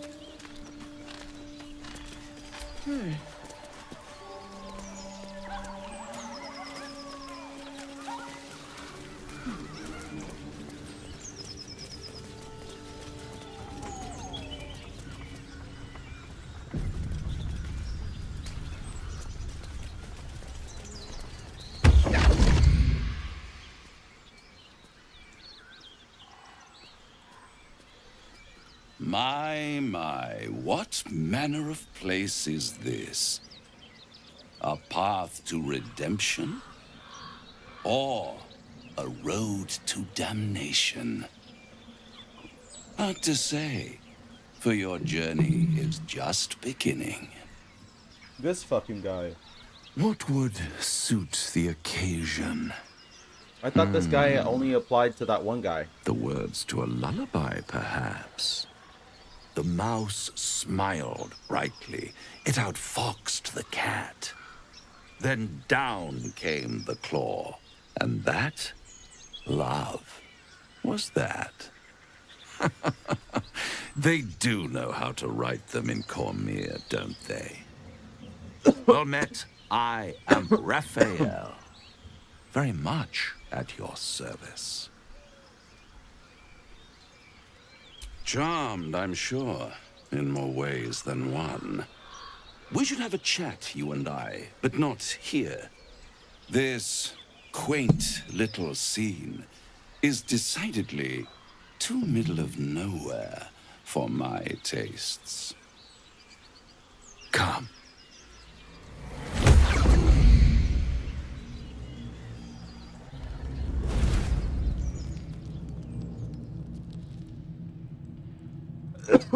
There, middle of somewhere.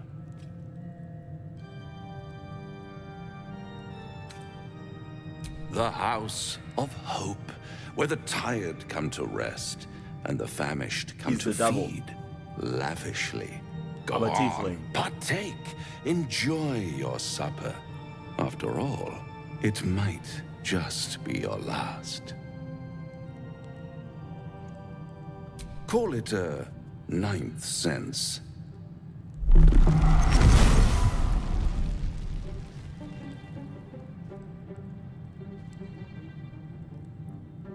What's better than a devil you don't know? A devil you do. Am I a friend? Potentially. An adversary? Conceivably. But a savior? That's for certain. Come now, why play hard to get when you're in deep over your tadpoled head? One skull, two tenants, and no solution in sight. I could fix it all like that.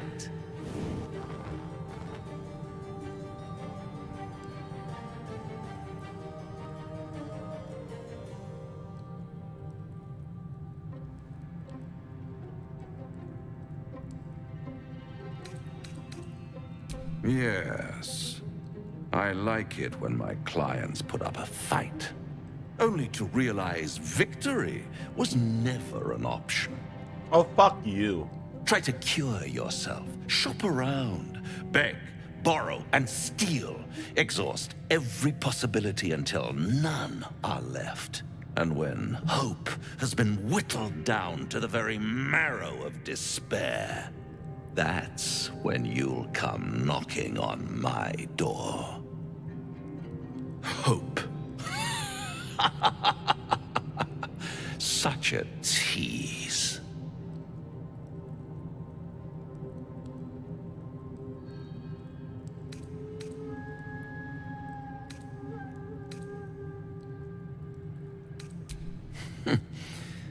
I've always wondered what a laughing mind flayer sounds like. All those pretty little symptoms, sundering skin, dissolving guts, they haven't manifested yet, have they? One might say you're a paragon of luck. I'll be there when it runs out.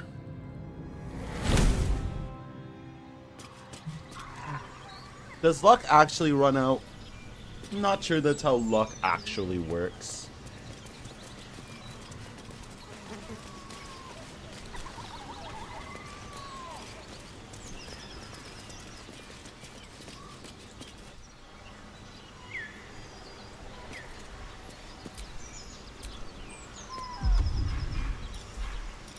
What happens if I try to jump?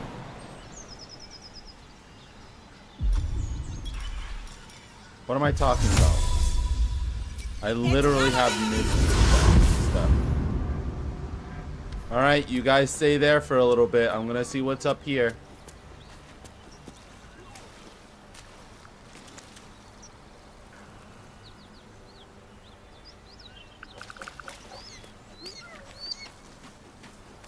A fight.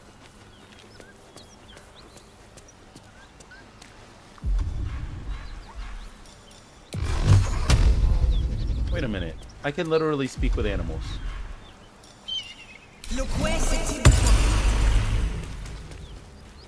Something tore right through these people. They didn't stand a chance.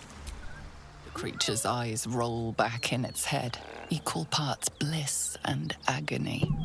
She'd eaten, feasted, and yet, looking into her eyes, you can see it wasn't enough. She's still hungry. Come, see, my flesh becomes new flesh. The fuck? You hear what comes next before you see it. The sharp snapping of bones and a yelp of pain as her body starts to twist and undulate. You watch with cold realization. This isn't the end of one life, but the start of another. Why not both? Gnolls, vicious, monstrous humanoids can spawn from the corpses of dying hyenas.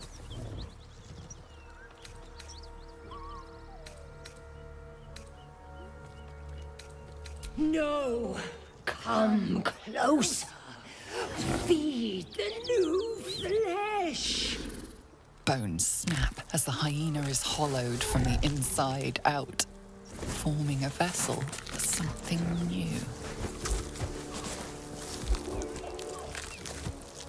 Her belly splits like a rotten fruit, birthing a frenzy of claws and fangs.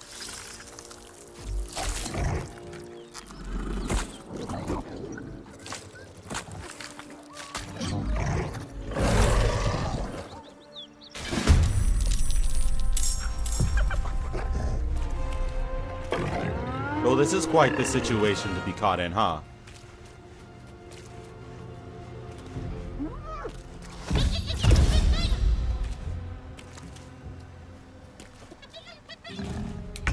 Watch it. That hyena's going for help.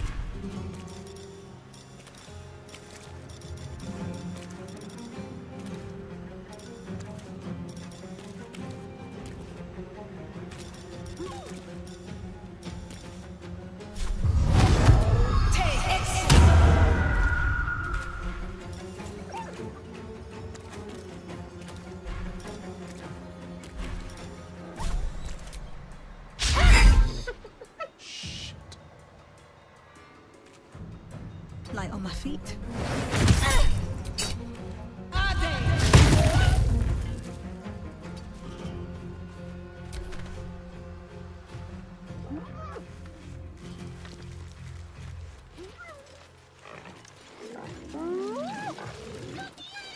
Ah, what the fuck?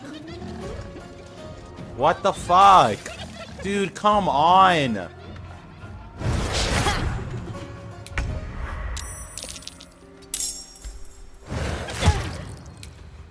Bye.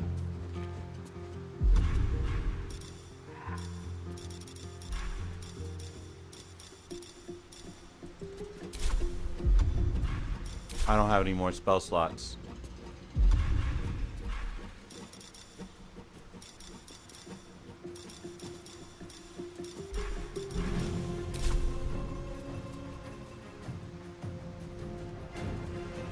Dude.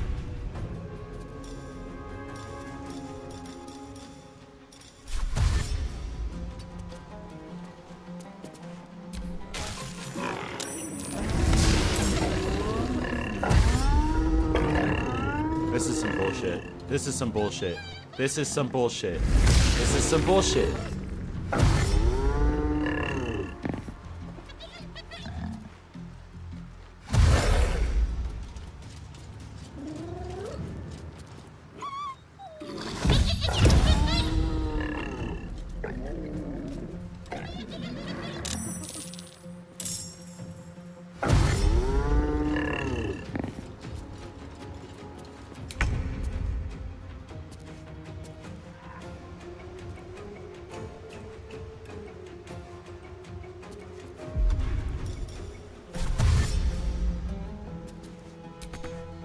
How do I not have enough movement?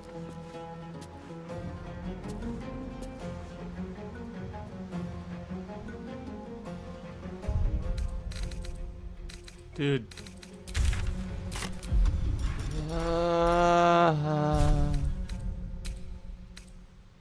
So fucking frustrated right now. I'm so fucking frustrated right now.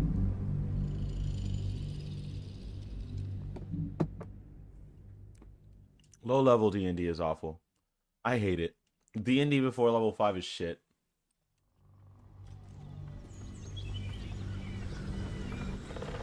What am I actually supposed to do right now? All of my choices have been impossible. Well, John, we should come.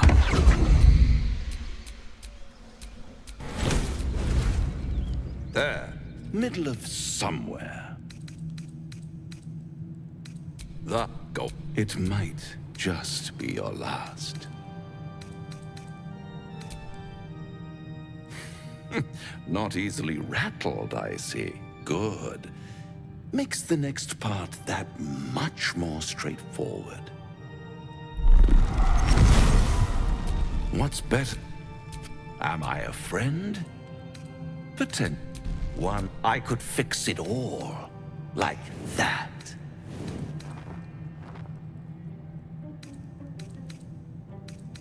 Oh, that's disappointing. Only to try to... And when hope. Such a tease. I'll be all those. I'll be the. Okay.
The parasite is stubborn.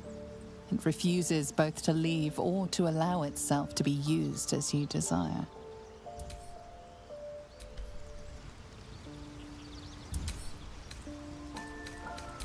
The parasite is stubborn.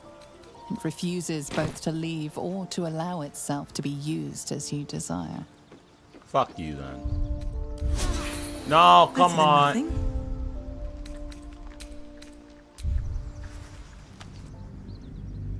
Don't accidentally use a short rest, bro. Come on.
A shovel somewhere around here. Weapon blueprints. A master blacksmith's work. Simple inkwork, simple design. Hardly the pinnacle of metalcraft.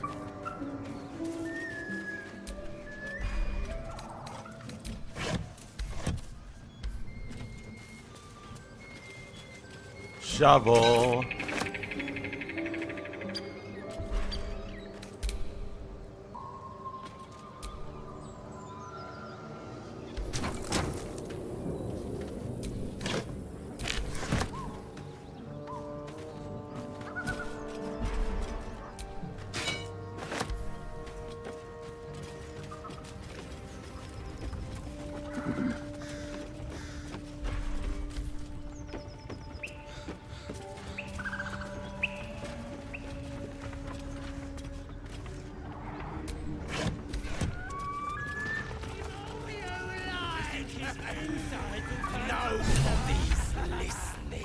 Rescue the gnome? What gnome? Look what we got here!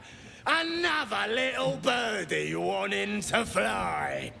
Stop this thing!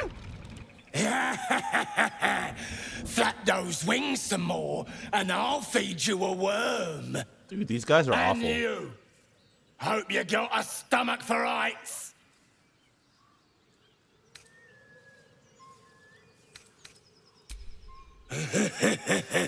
Funny. That's what our birdie wanted. Release me this instant, you beasts! Unless you want to join him up there, you best pay the toll. Cough it up! As the symbol glows, power courses through you. Authority.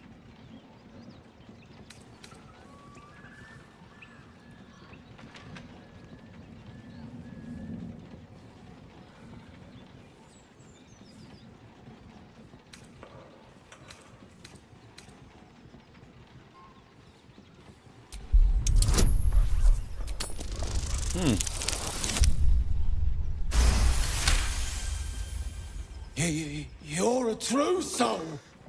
I didn't know. Wouldn't dare question you, never. Your mind lurches, reeling suddenly as if bitten. We'll leave you to it. Let's find you something to eat. Right then. Fresh meats. Scared meats. Yes.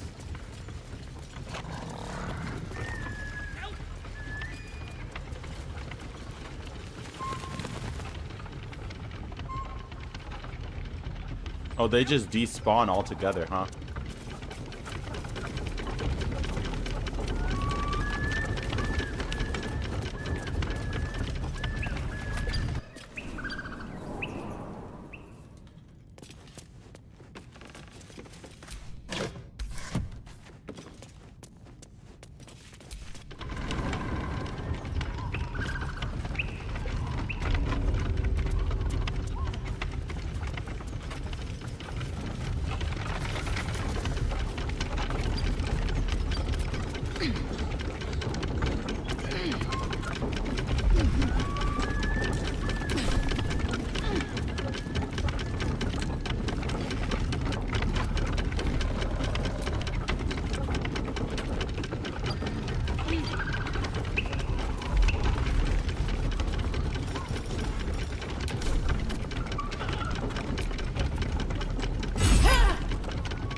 Ah.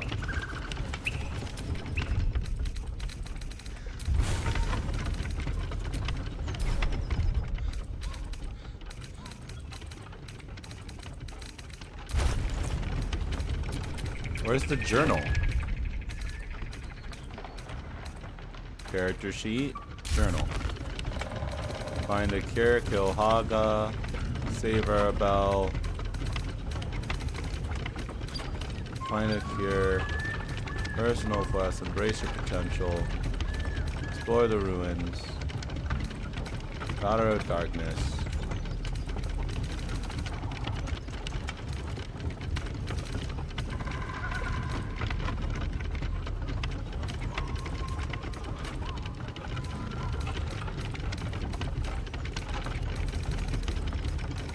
Where's the rescue the gnome? Stop the windmill. Oh, the deep gnome was killed.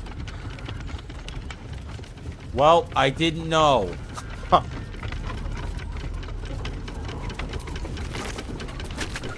I didn't know how to stop it.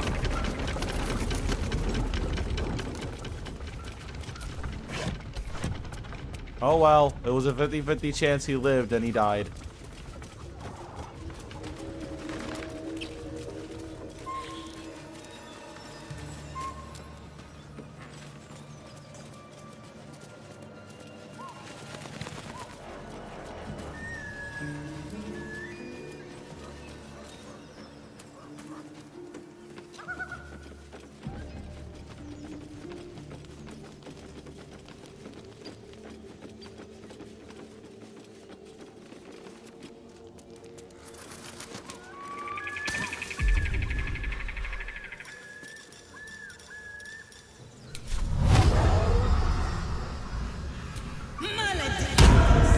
You sought a fight, and now you have one.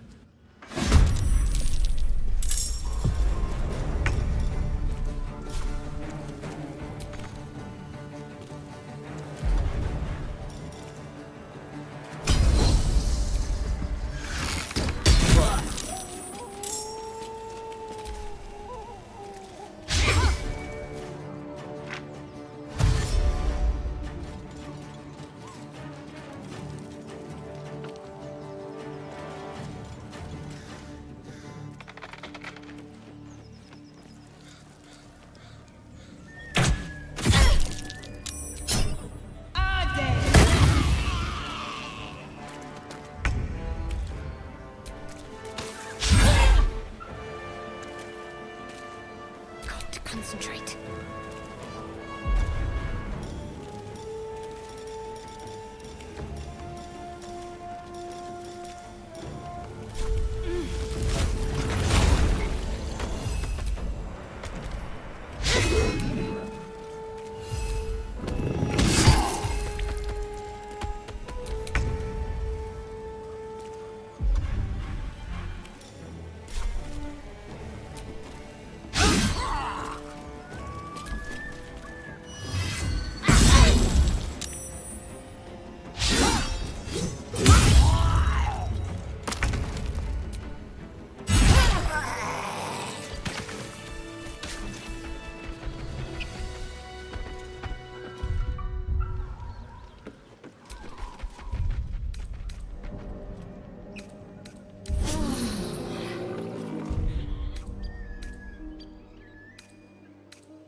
I'm watching a bear use some stairs.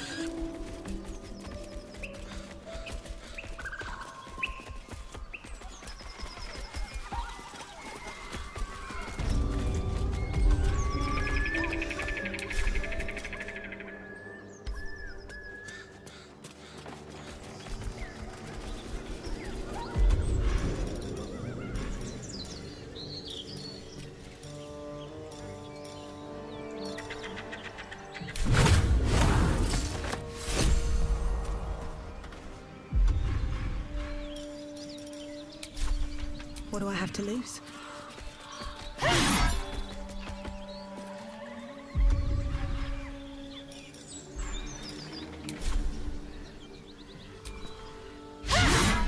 You sought to fight, and now you have.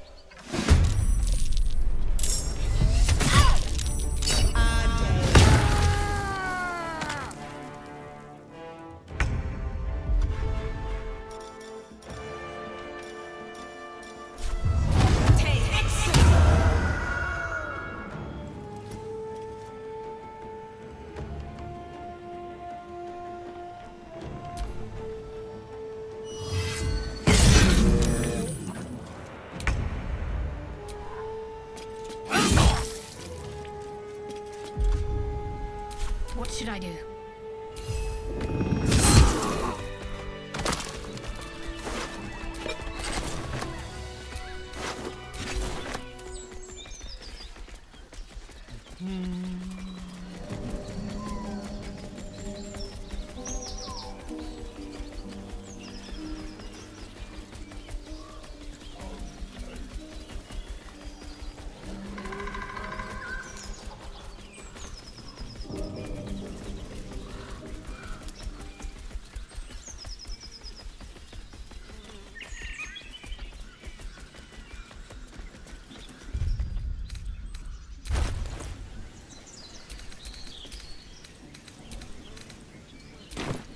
We're getting closer. We're halfway there. We're halfway there. Looking good now.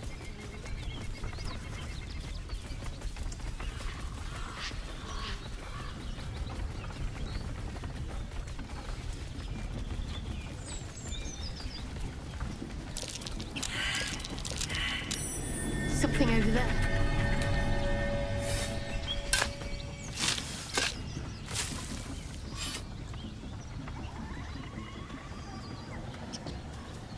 Let's save too, because we might as well. Speak.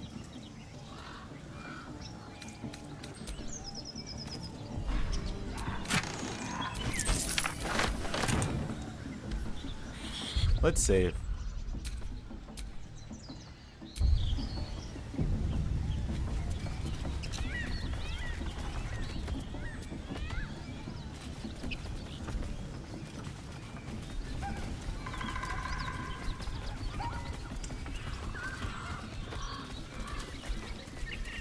Let's go that way. What's over here?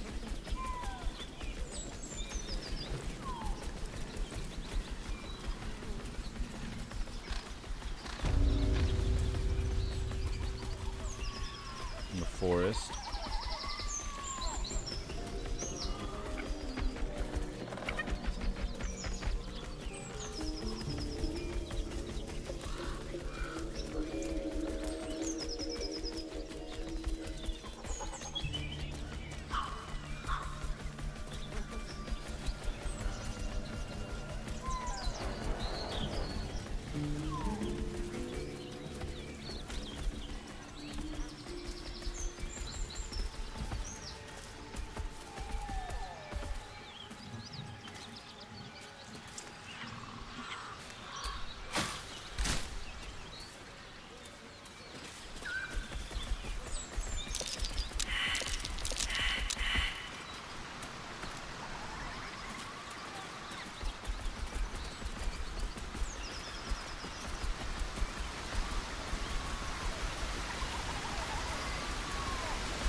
I don't know. Should I like sing some shanties while we're traveling? There's no running in this game, so.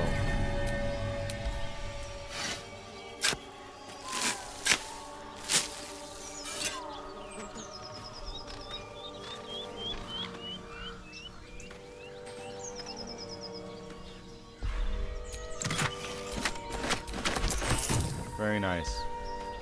Those will be very valuable for the long rest that we are going to be taking soon. You know absolutely nothing, you Aegis. Drop the act.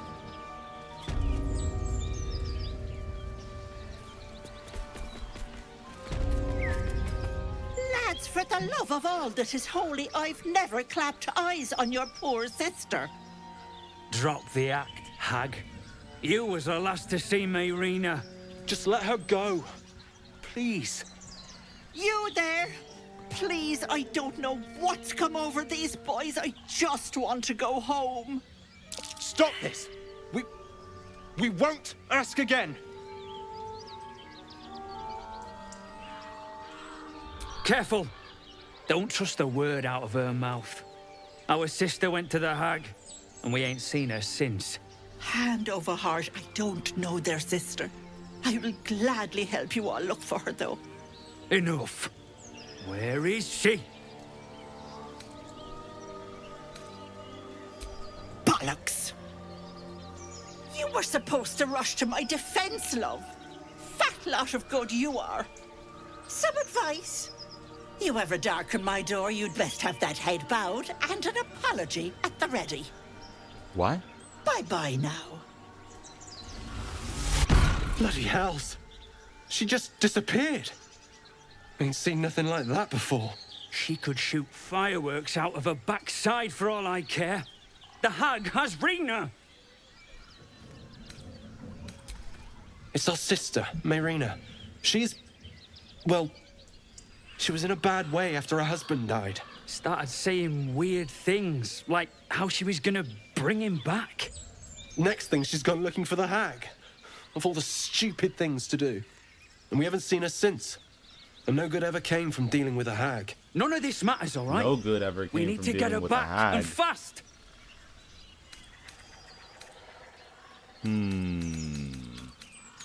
Are you joking? I ain't got a clue who you are. No way I'm leaving Rena to you. But, Joel... Not a chance. We're getting her back on our own. Now, come on. Yeah, I should stop well, I didn't mean to say that I wanted to save her. Why?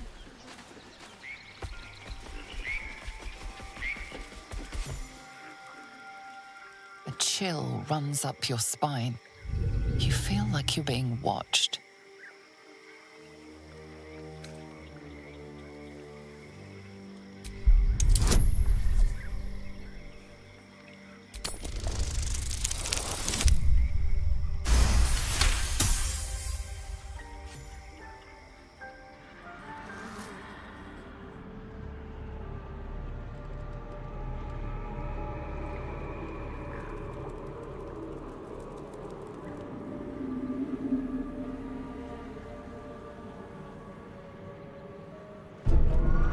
What is happening?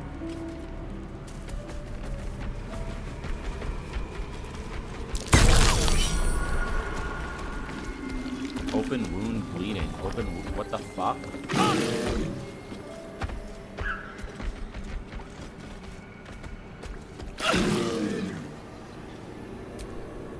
A diminutive creature sporting a red hat glares at you. You recognize the red cap, a fey creature known for its bloodlust.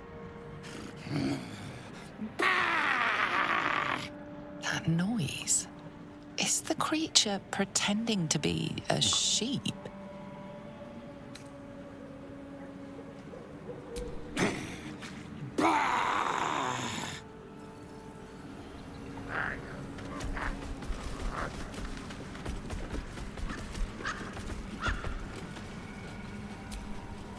What's next?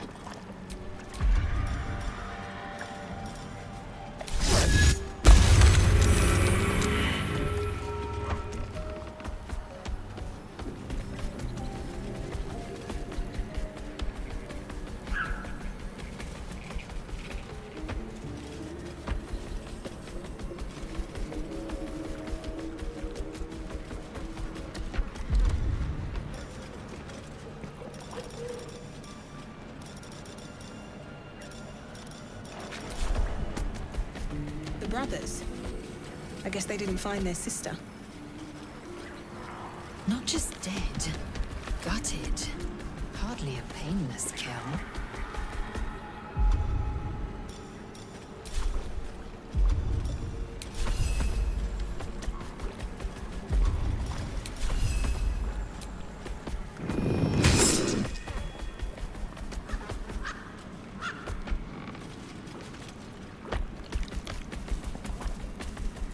Are these things I should kill?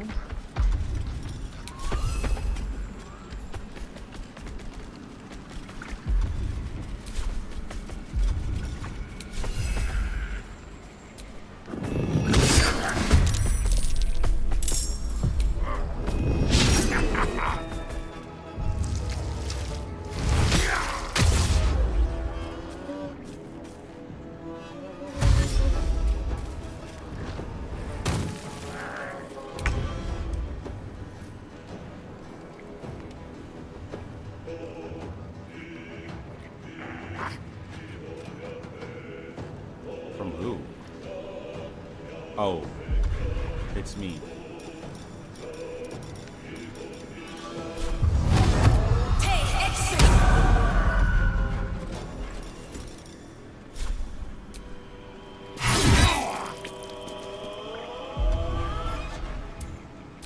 I will ascend.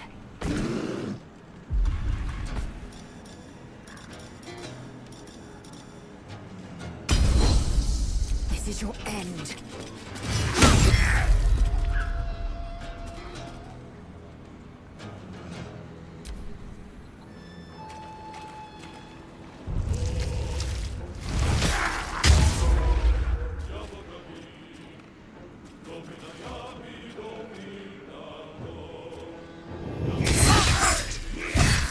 Whoa. My injuries need tending.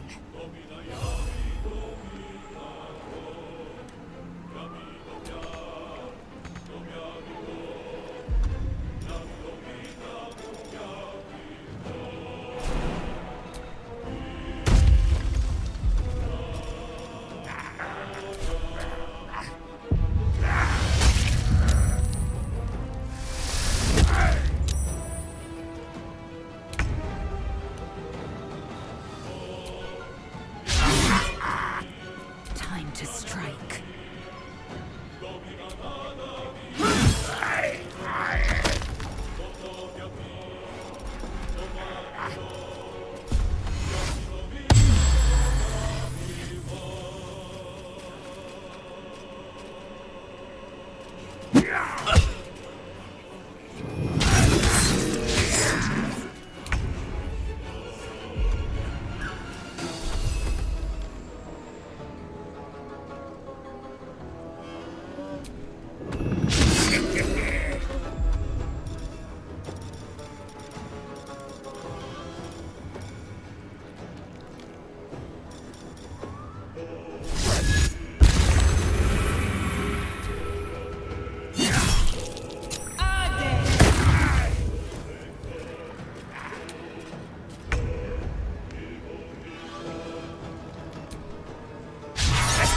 Come on.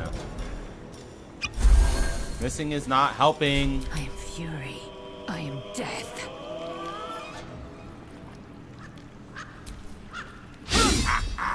Oh, you've got to be fucking kidding me.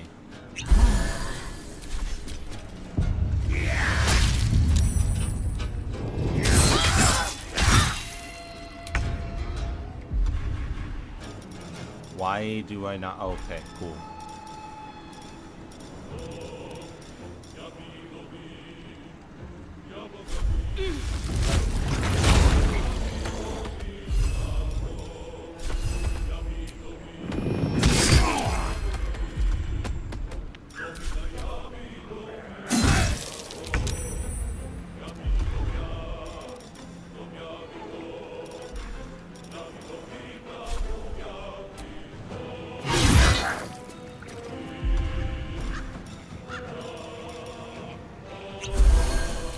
I will ascend.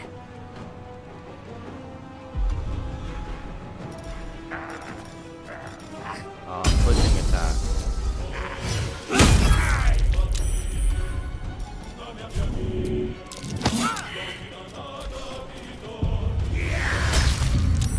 Nice. Keep saving those. Oh, come the hell on!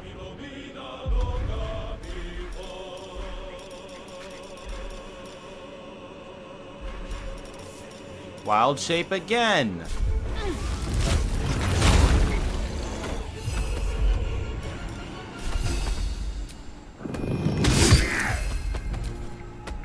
I need healing.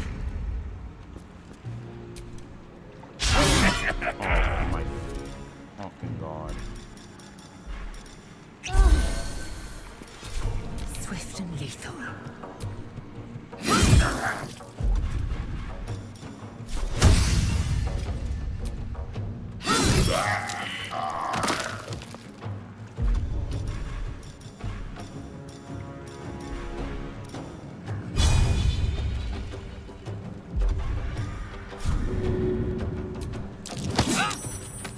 Nice.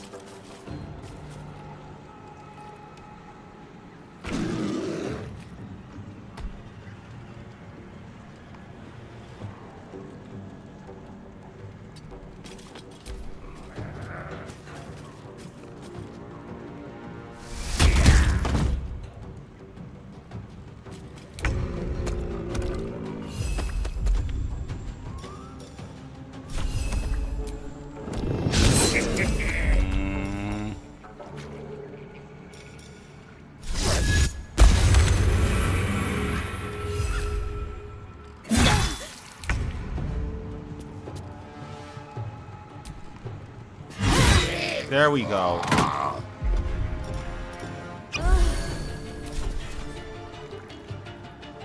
Victory awaits.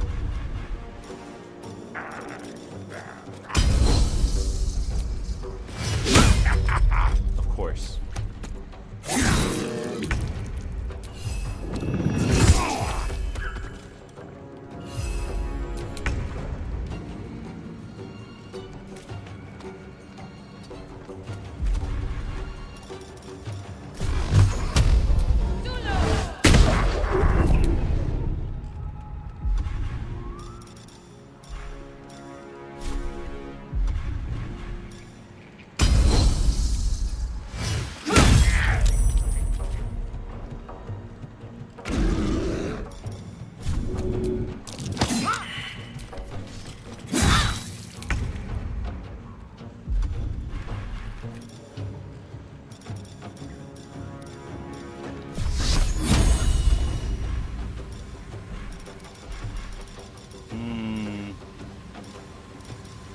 Fog cloud entangle.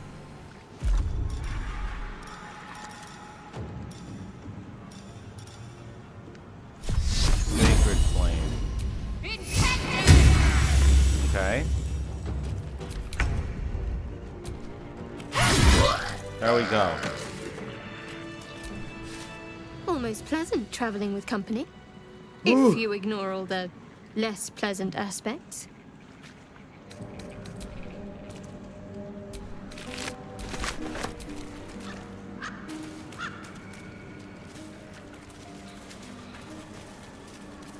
That was tough.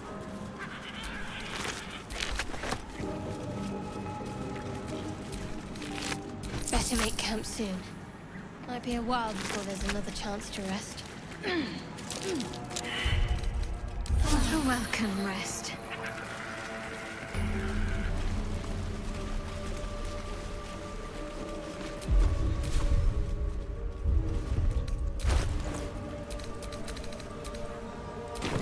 $600 more XP.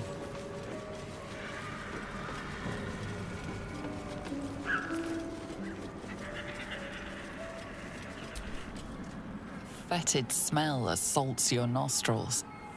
Dead flesh lies below. A great deal of it.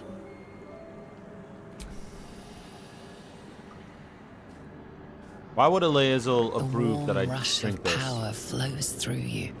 You feel stronger, faster, better.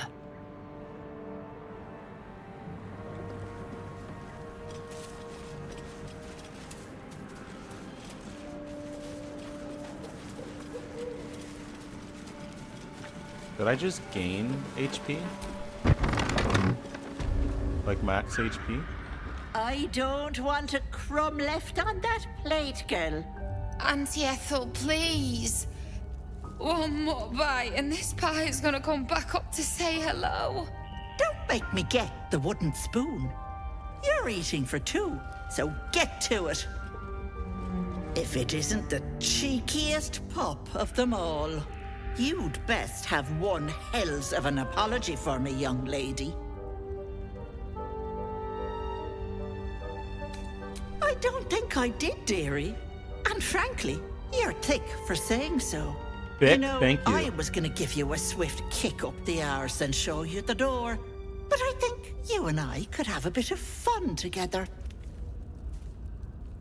Gods grant me patience. Eat up, Mayrina. I won't say it again.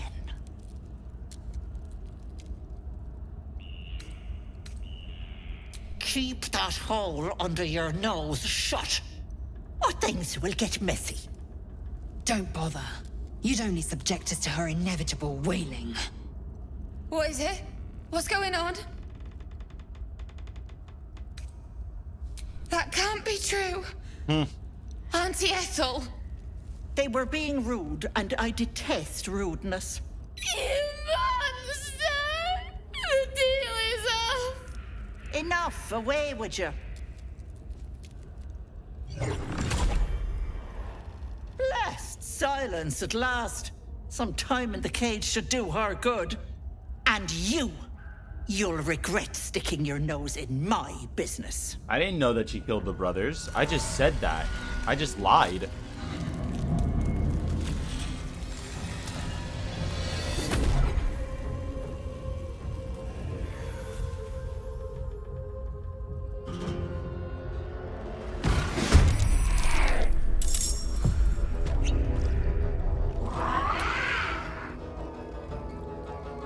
Where is she?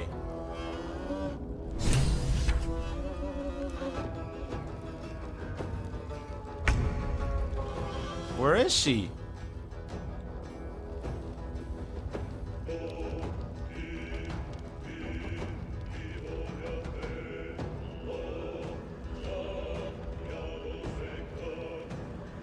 I wonder if the gods are watching me.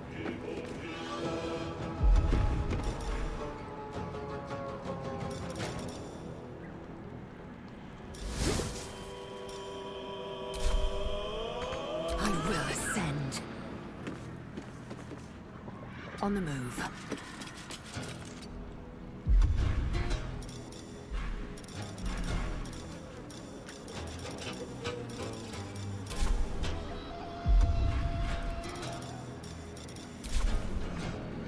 Let's end this. Heading there.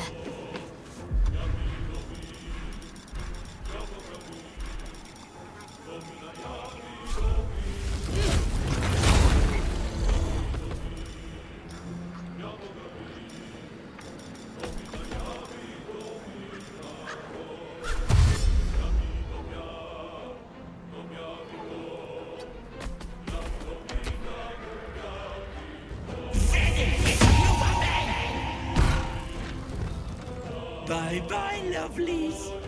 Oh, and enjoy my wet. Wait, what?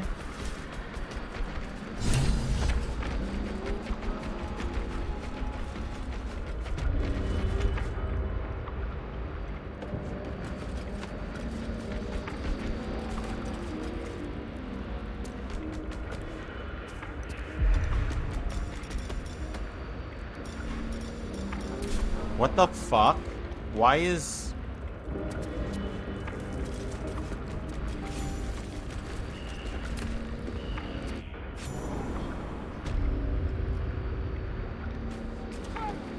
Shadowheart, why do you look like that? Don't look.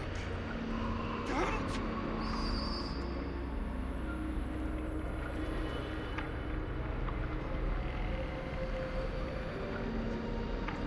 I'm just waiting for the number to go down.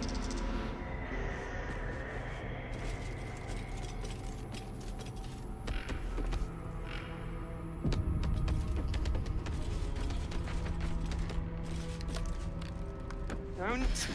You are as thick as they come, sweetness. This is my personal playhouse, and you don't have an invite. Get out! Has that wriggler eaten your brain already? Leave. Or you'll end up in tonight's stew. You'll go nicely with Mayrina. She's already marinating. Ha!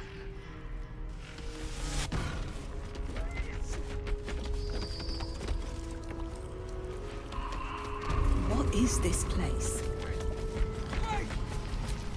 My dearest Ephraim, he begged me to nurse the deadly disease that is spreading.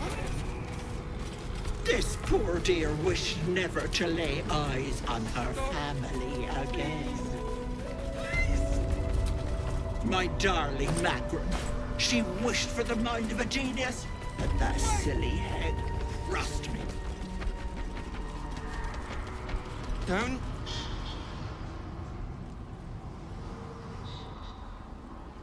You feel crushing waves of fear as the presence within the door recoils.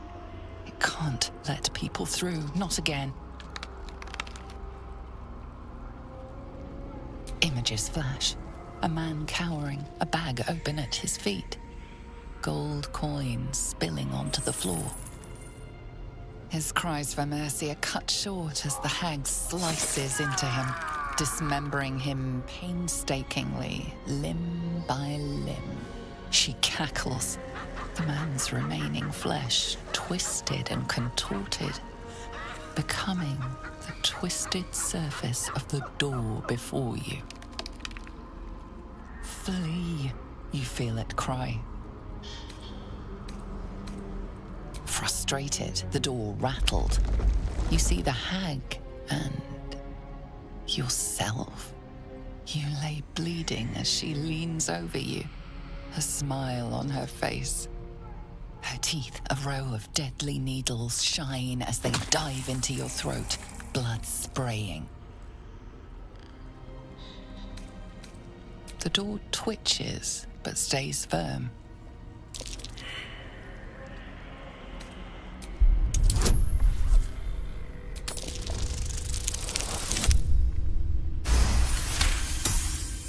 You see the hag. She walks through the door, its form shimmering.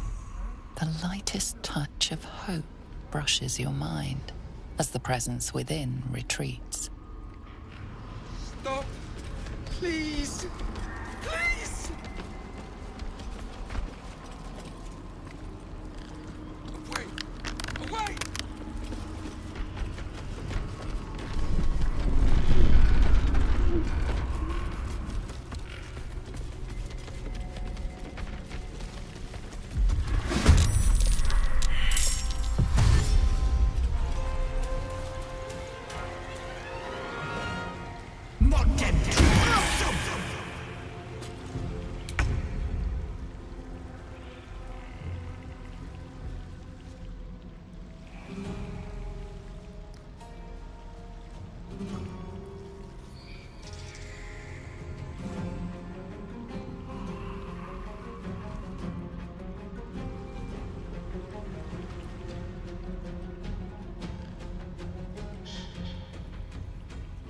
What path lies before me?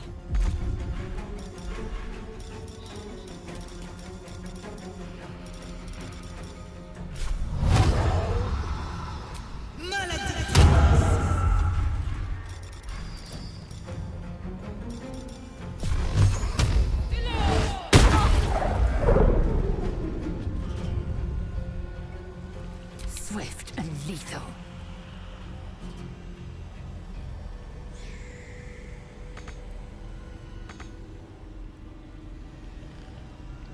Dude.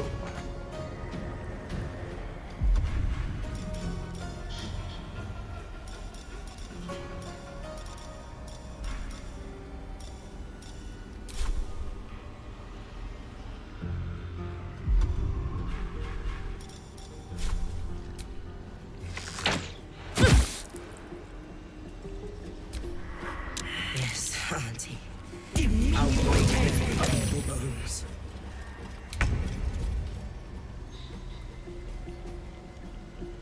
On my way.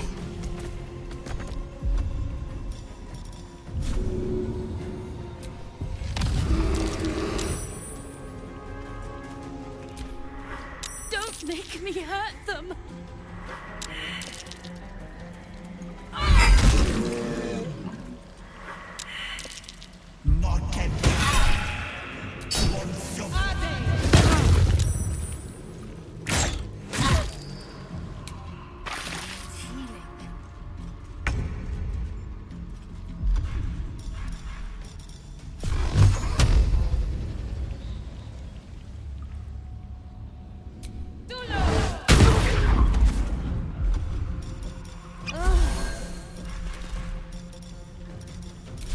Victory awaits.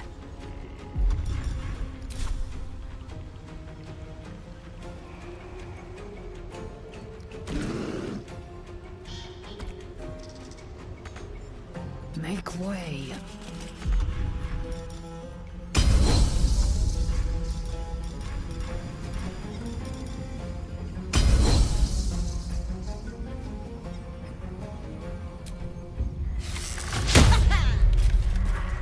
I won't do it!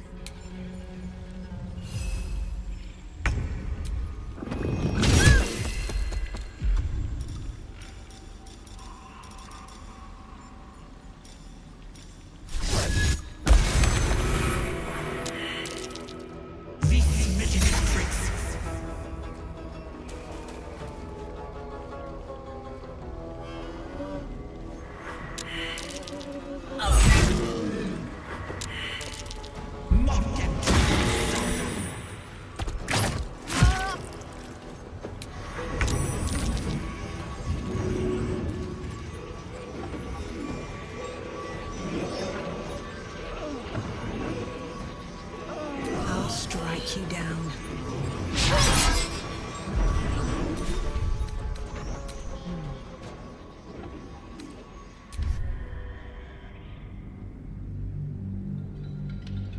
It's a shame.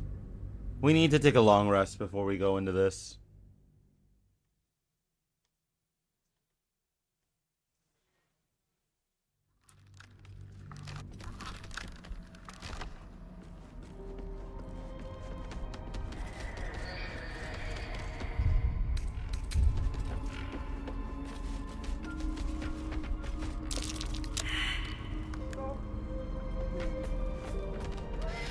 You are as this is as that real gone up.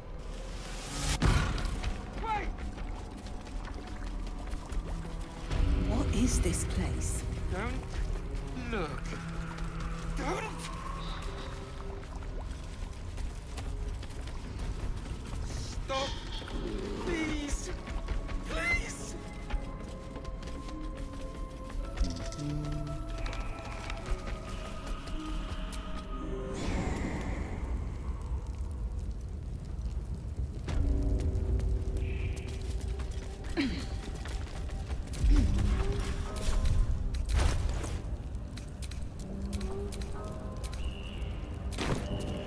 400 more. We're getting so much closer.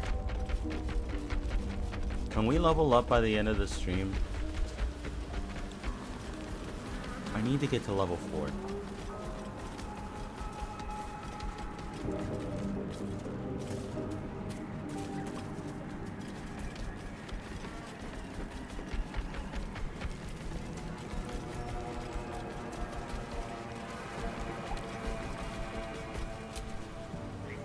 Ah, a fellow wanderer. Forgive the aroma. You catch a waft of something foul, metallic, and sickly sweet. Powdered iron vine. Most monsters will think twice before making a meal of me. An old hunter's trick. If you can't mask your scent, spoil it.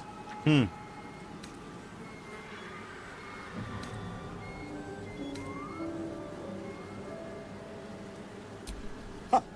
A quick wit is rare indeed. Good manners, however. All beings can aspire to. I suggest you find yours before dealing with the lady of this house. That is why you came to her lair, I take it. To bargain. A more innocent name than some I could call her. But it is what she is that ought to concern you. Her kind have hidden among us since the first darkness, and their knowledge is matched only by their spite. Know how to ask, and they'll share that knowledge, if you're fool enough to pay their price. Whatever's easiest to lose, and the hardest to do without. But the thing I hunt has gone to ground. If she can tell me how to draw him out, I'll pay whatever she asks. Truth is like a blade, my friend. We can arm ourselves with it, or just as easily find it pressed against our throat. I would not put you in danger.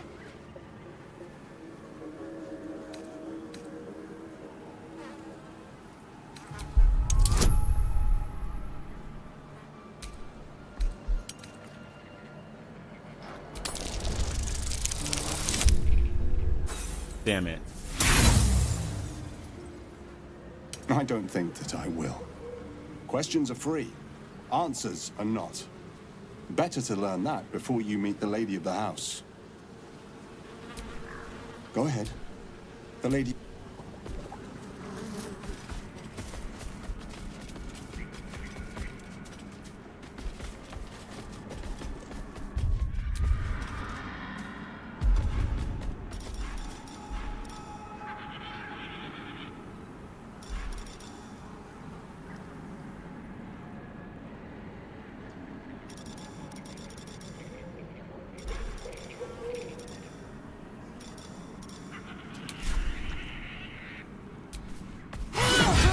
You sought a fight, and now you have one.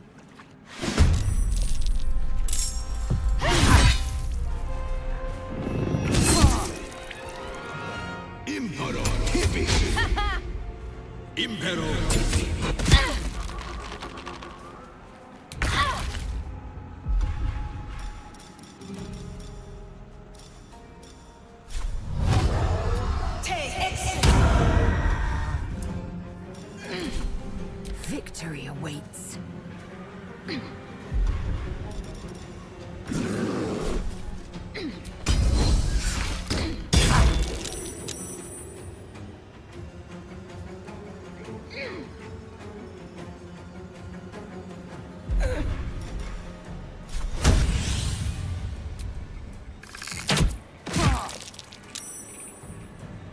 Can't afford to let up. No mercy.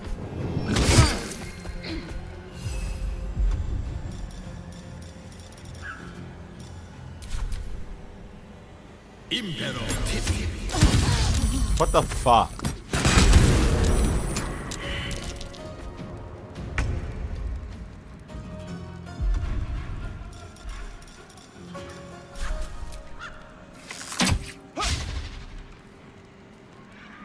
What's the plan?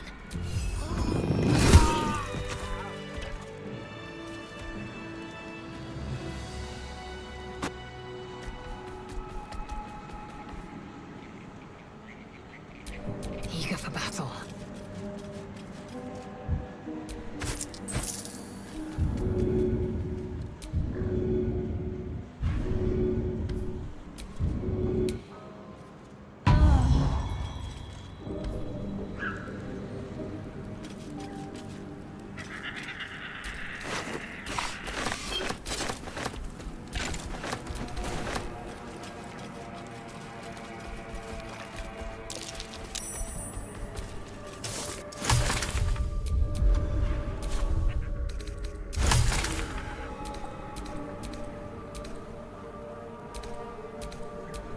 Let's move.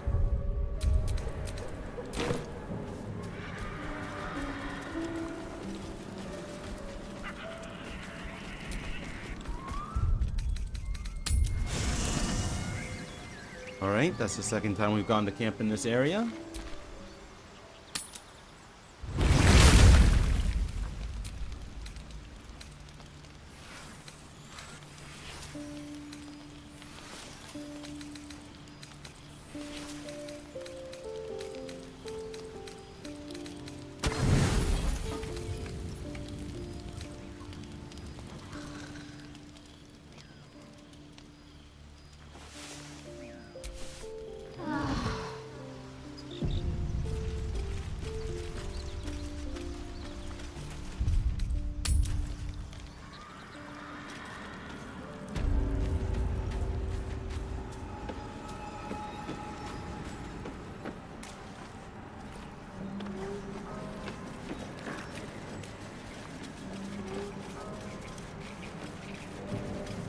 damn near.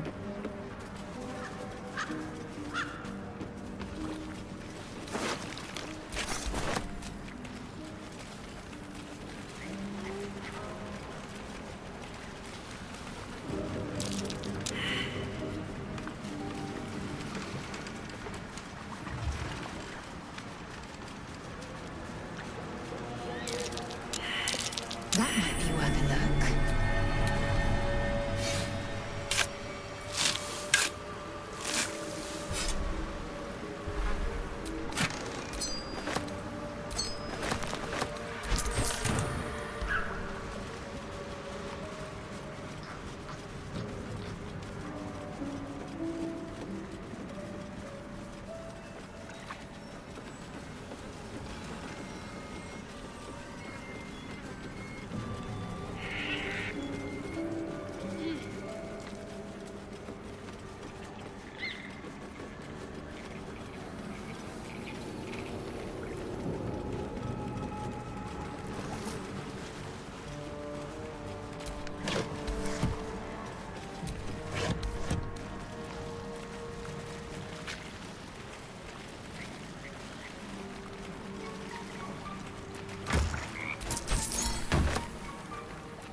Green leaves, shallow water. Green leaves, shallow water. Fuck.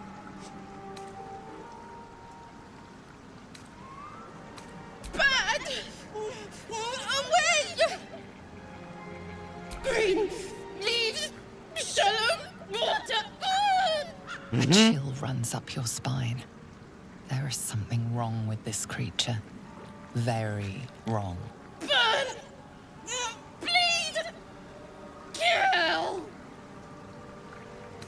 Kill.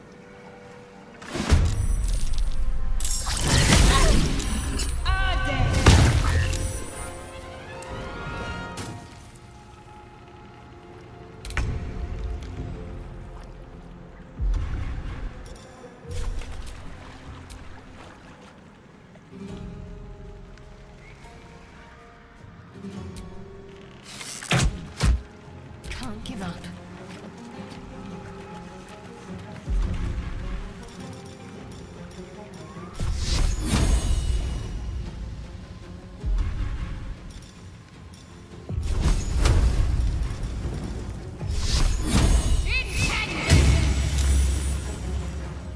Still on my feet.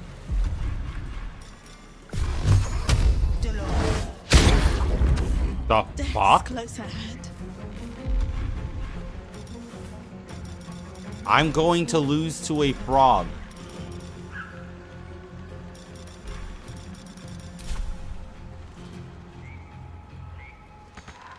Need to find a way forward.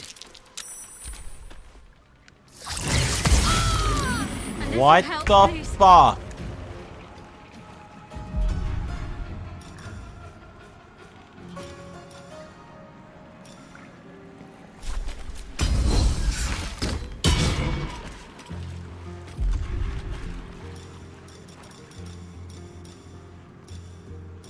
I'm ready.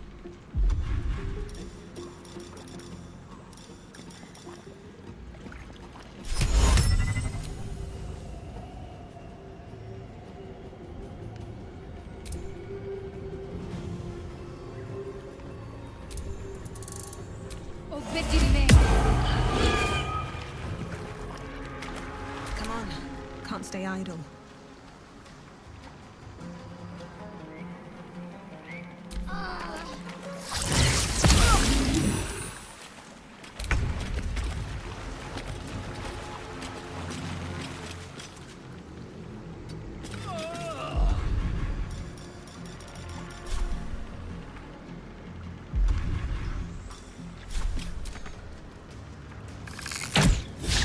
My faith will protect me.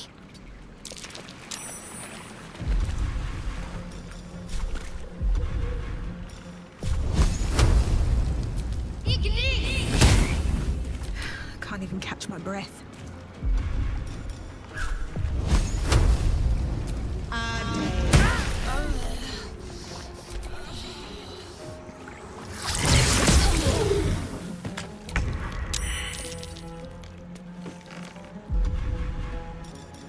What in the world is the objective here?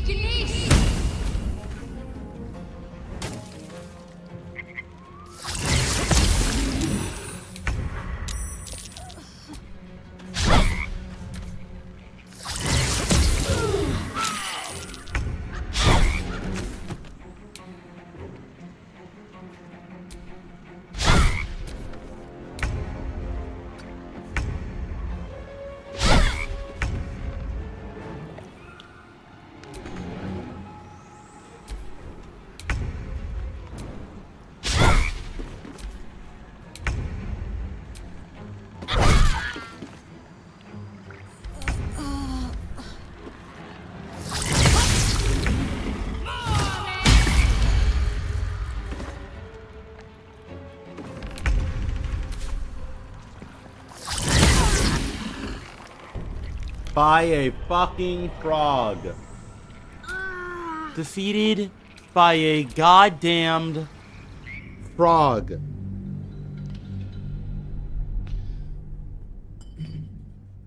Ugh. Ugh.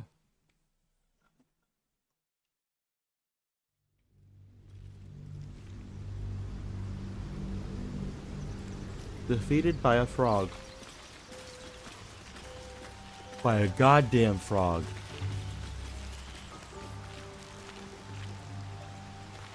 Alright, you know what?